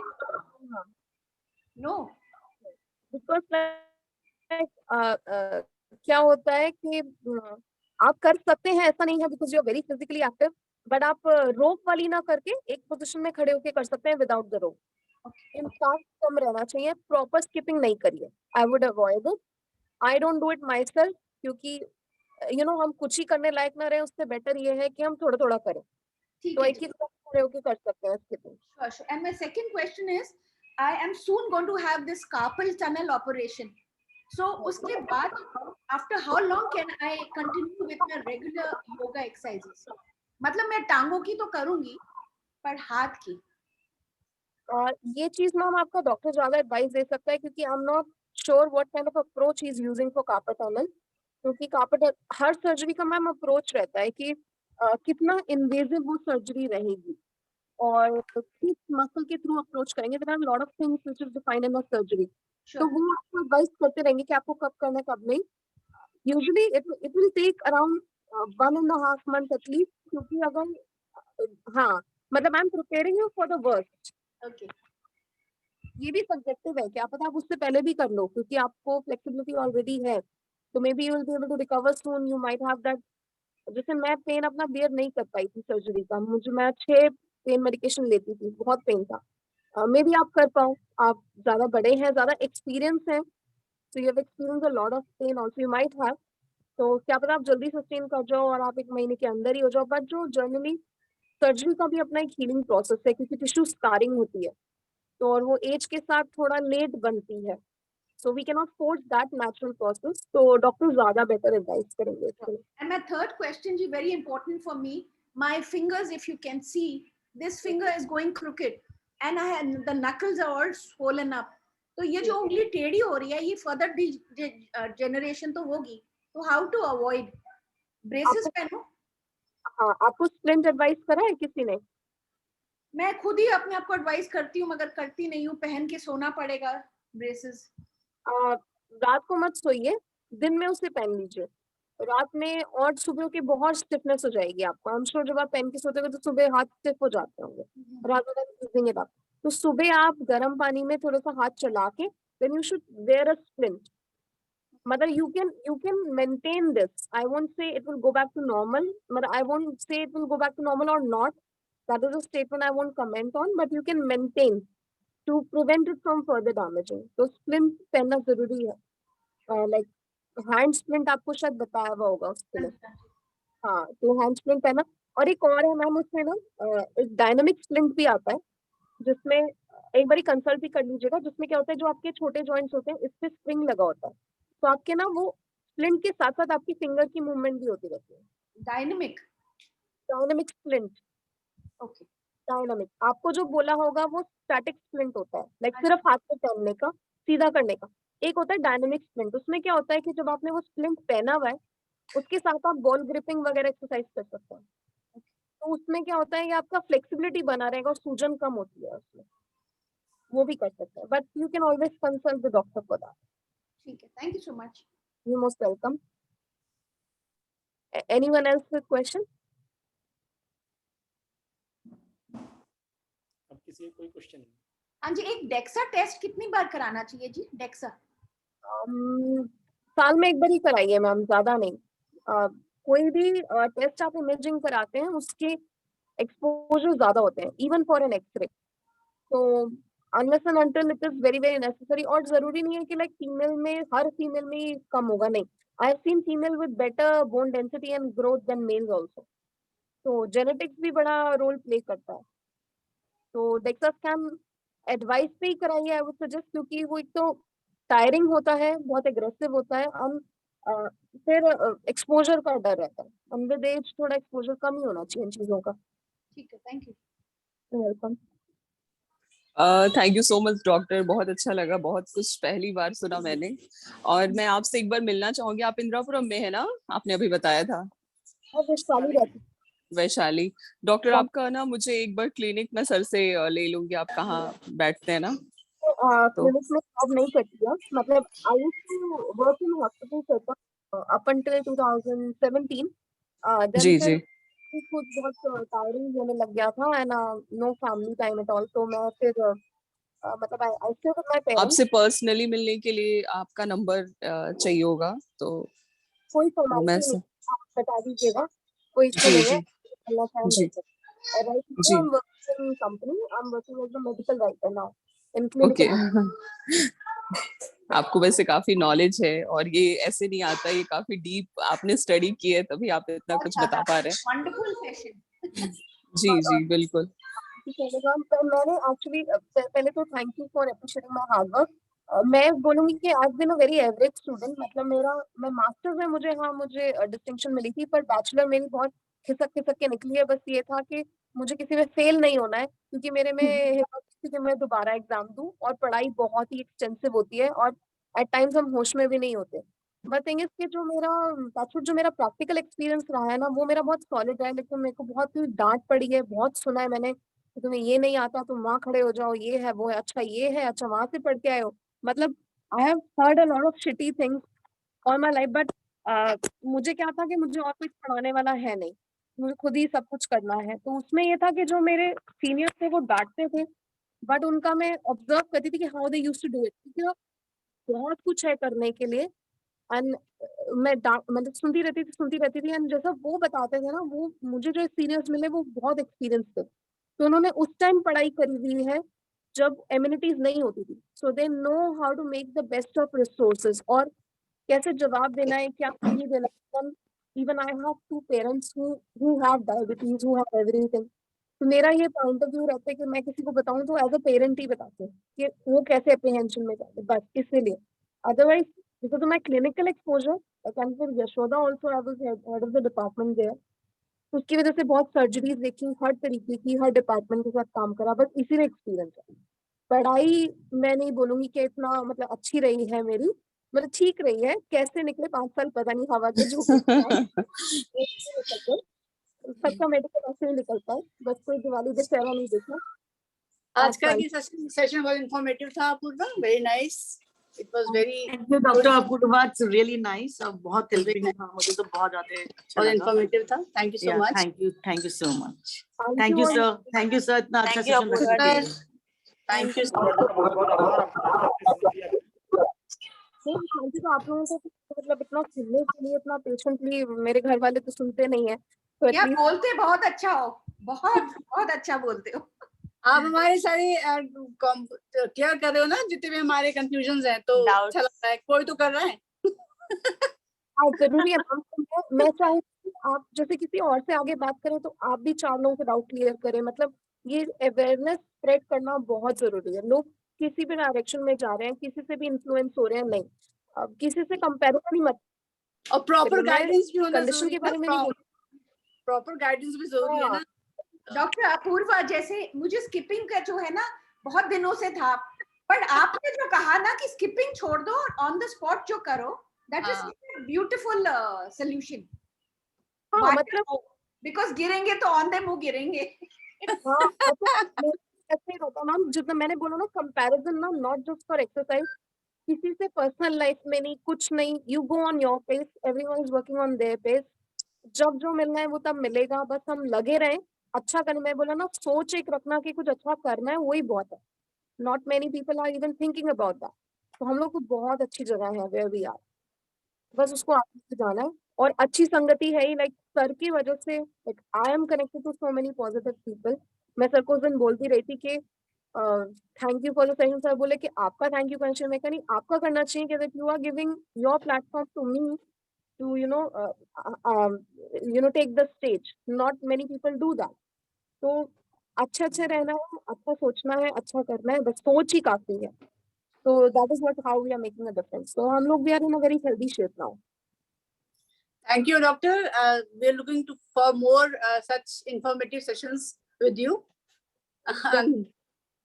आप लोग सजेशन दीजिएगा सर को, like usually like I go by suggestion only, जैसा आप बोले।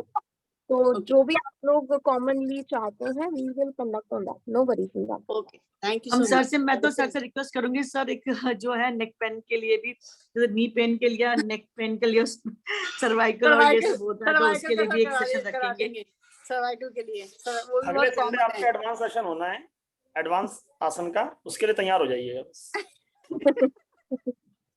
अभी सर संडे इसको कोई आसन नहीं कराइए, संडे को सिर्फ सेशन वगैरह चलते, संडे होता है सर। बहुत बढ़िया, तो कोई बात नहीं, संडे को आपका आसान। बोलिए। नहीं, कुछ हम आपके लिए भी संडे छोड़ना चाहते हैं। सर आपको फैमिली टाइम जरूरी है। बिल्कुल, कोई बात नहीं, उसको सर्वे कर लेंगे। सर आपके सेशन का तो इतना मतलब है कि अब ये ऑपरेशन होना है, मगर मैंने आपकी क्लास नहीं छोड़नी, मेरी टांगे है ना सर, दिन भर टांगे चलाती रहूंगी। मैं आपकी क्लास नहीं छोड़ सकती। This is why I say, Namita ma'am, that you are an inspiration. मतलब मैंने ऑफिस में आदत बन गई है अपूर्वा जी, अब आदत है। बहुत अच्छी हैबिट है मुझे। जैसे I don't drink, I don't smoke and I don't have many friends. मेरा सोशल सर्कल नहीं है। मेरा होता है कि शाम को 5 बजे भाग के ऑफिस से आके मामा के साथ चाय पीनी है। That is my priority in life. तो a lot of friends of mine tell me चलना चलना क्या बोरिंग है। तो I say that I enjoy those things in that, मतलब कि मुझे बेटर चॉइस लगती है। तो मतलब यू आर एन इंस्पिरेशन कि आप हिम्मत नहीं छोड़ रहे हो। मतलब अभी लोग एकदम मेरे माँ बाप को पुश करके जाओ, वॉक पे जाओ, वॉक पे जाओ, ऐसे पड़े रहते हैं। डॉक्टर योगा तो हमारी हैबिट है, योगा हमारी अनुभव है अपूर्वा जी, आपके लिए है। घर का जोगी जोगड़ा बाहर गांव का सिद्ध। एक दिन मैं कोई आसन करा रहा था, मम्मी ने मुझे देख लिया, गलत करा रहा है, ऐसे नहीं होगा, इसको ऐसे करा दे, तो गलती करा रहा है। फिर उनका आज मैं गलती करा रहा हूँ, तो गलत करा रहा है, ये ऐसे नहीं होता, ये मैंने देख रखा है। अच्छा कहाँ देख रखा है? मैंने टीवी में देख रखा है, ये ऐसे नहीं होता, ये तो गलत करा रहा है। मैंने कहा जी ठीक, मैं ही गलत करा रहा हूँ। तो घर का जोगी जोगड़ा तो है। मेरा भी ऐसा रहता है। फिर जब मेरी नहीं सुनती तो मैं बहन को आगे कर देती, फिर वो डोज देती है तो फिर दोनों सीधे हो जाते हैं। और हम दोनों की नहीं सुनते तो हम हॉस्पिटल ले जाते हैं। अभी भी डॉक्टर से बात होती है तो हम पहले बोलते थे सर आज ब्रेन वॉश कर दीजिएगा। तो पहले मान नहीं रहे थे, पूरा मिठाई खानी है ये भी दे दो, छुप छुप के पीछे से। तो फिर सर ने बोला देखिए सर ये आते हैं डायलिसिस के लिए, आप भी आ जाइएगा। तो आप सोचिए आपको घूमने जाना है, डायलिसिस कराना है, बस पापा ने नहीं हुआ। फिर तो हमको भी पता है कैसे कराना है, कब डोज देनी है, क्या देनी है, उसके बिना सर्वाइवल ही नहीं है। टैक्टिक्स आ गई हैं आपको, पेरेंट्स को डील करने की टैक्टिक्स आ गई हैं। देखे हैं मैम, बहुत मतलब सीनियर सिटीजन बहुत देखे हैं। कुछ नहीं सीखा तो पेशेंस तो सीख ही ली है कि कैसे डील करना है। तो मैम को मैंने ऑफिस में भी दिखाया है and no one believes Namita ma'am that you are in your 60s। और मैंने बताया that she is very diligent, 2 time करती हैं और मतलब कर रही हैं। तो अभी भी जो सब कह रहे हो लेग तो मुझे मूव करने, यही मेरा बस अप्रोच है कि कुछ नहीं से कुछ बेटर है। तो आप वो करते रहेंगे तो बहुत ही बढ़िया है। Making the most of it and choosing something very healthy, very positive. नहीं अपूर्वा जी, आपने बहुत अच्छा सुझाव दिया। हम आपके आगे भी आपसे सेशन चाहते रहेंगे, आपका अप्रोच करते रहेंगे। और सर बहुत टाइम दिया डॉक्टर, थैंक यू। आज Apurva ji actually really thankful for both. Please what सेवा उसके लिए भी प्रभु, आज आपने बहुत पुण्य कमाए, बिल्कुल निष्पाट सेवा है आपका। ज्यादा हमारी ज्यादा जरूरी है, पैसे तो आ ही जाएंगे। आशीर्वाद की बहुत जरूरत रहती है, मेरे भी थोड़े काम अटक जाते हैं तो आप लोगों का ब्लेसिंग्स बहुत काम आएंगे। Always always always very informative class, very nice. Thank you पुष। Thank you sir. Thank you sir, thank you doctor Apoorva, thank you so much. Bye bye everybody. Thank you Apoorva ji, thank you sir. Thank you so much, sir. Thank you, Dr. Apurva. Looking forward for more classes like that. Definitely, ma'am. Looking forward to more informal connections also. Yeah.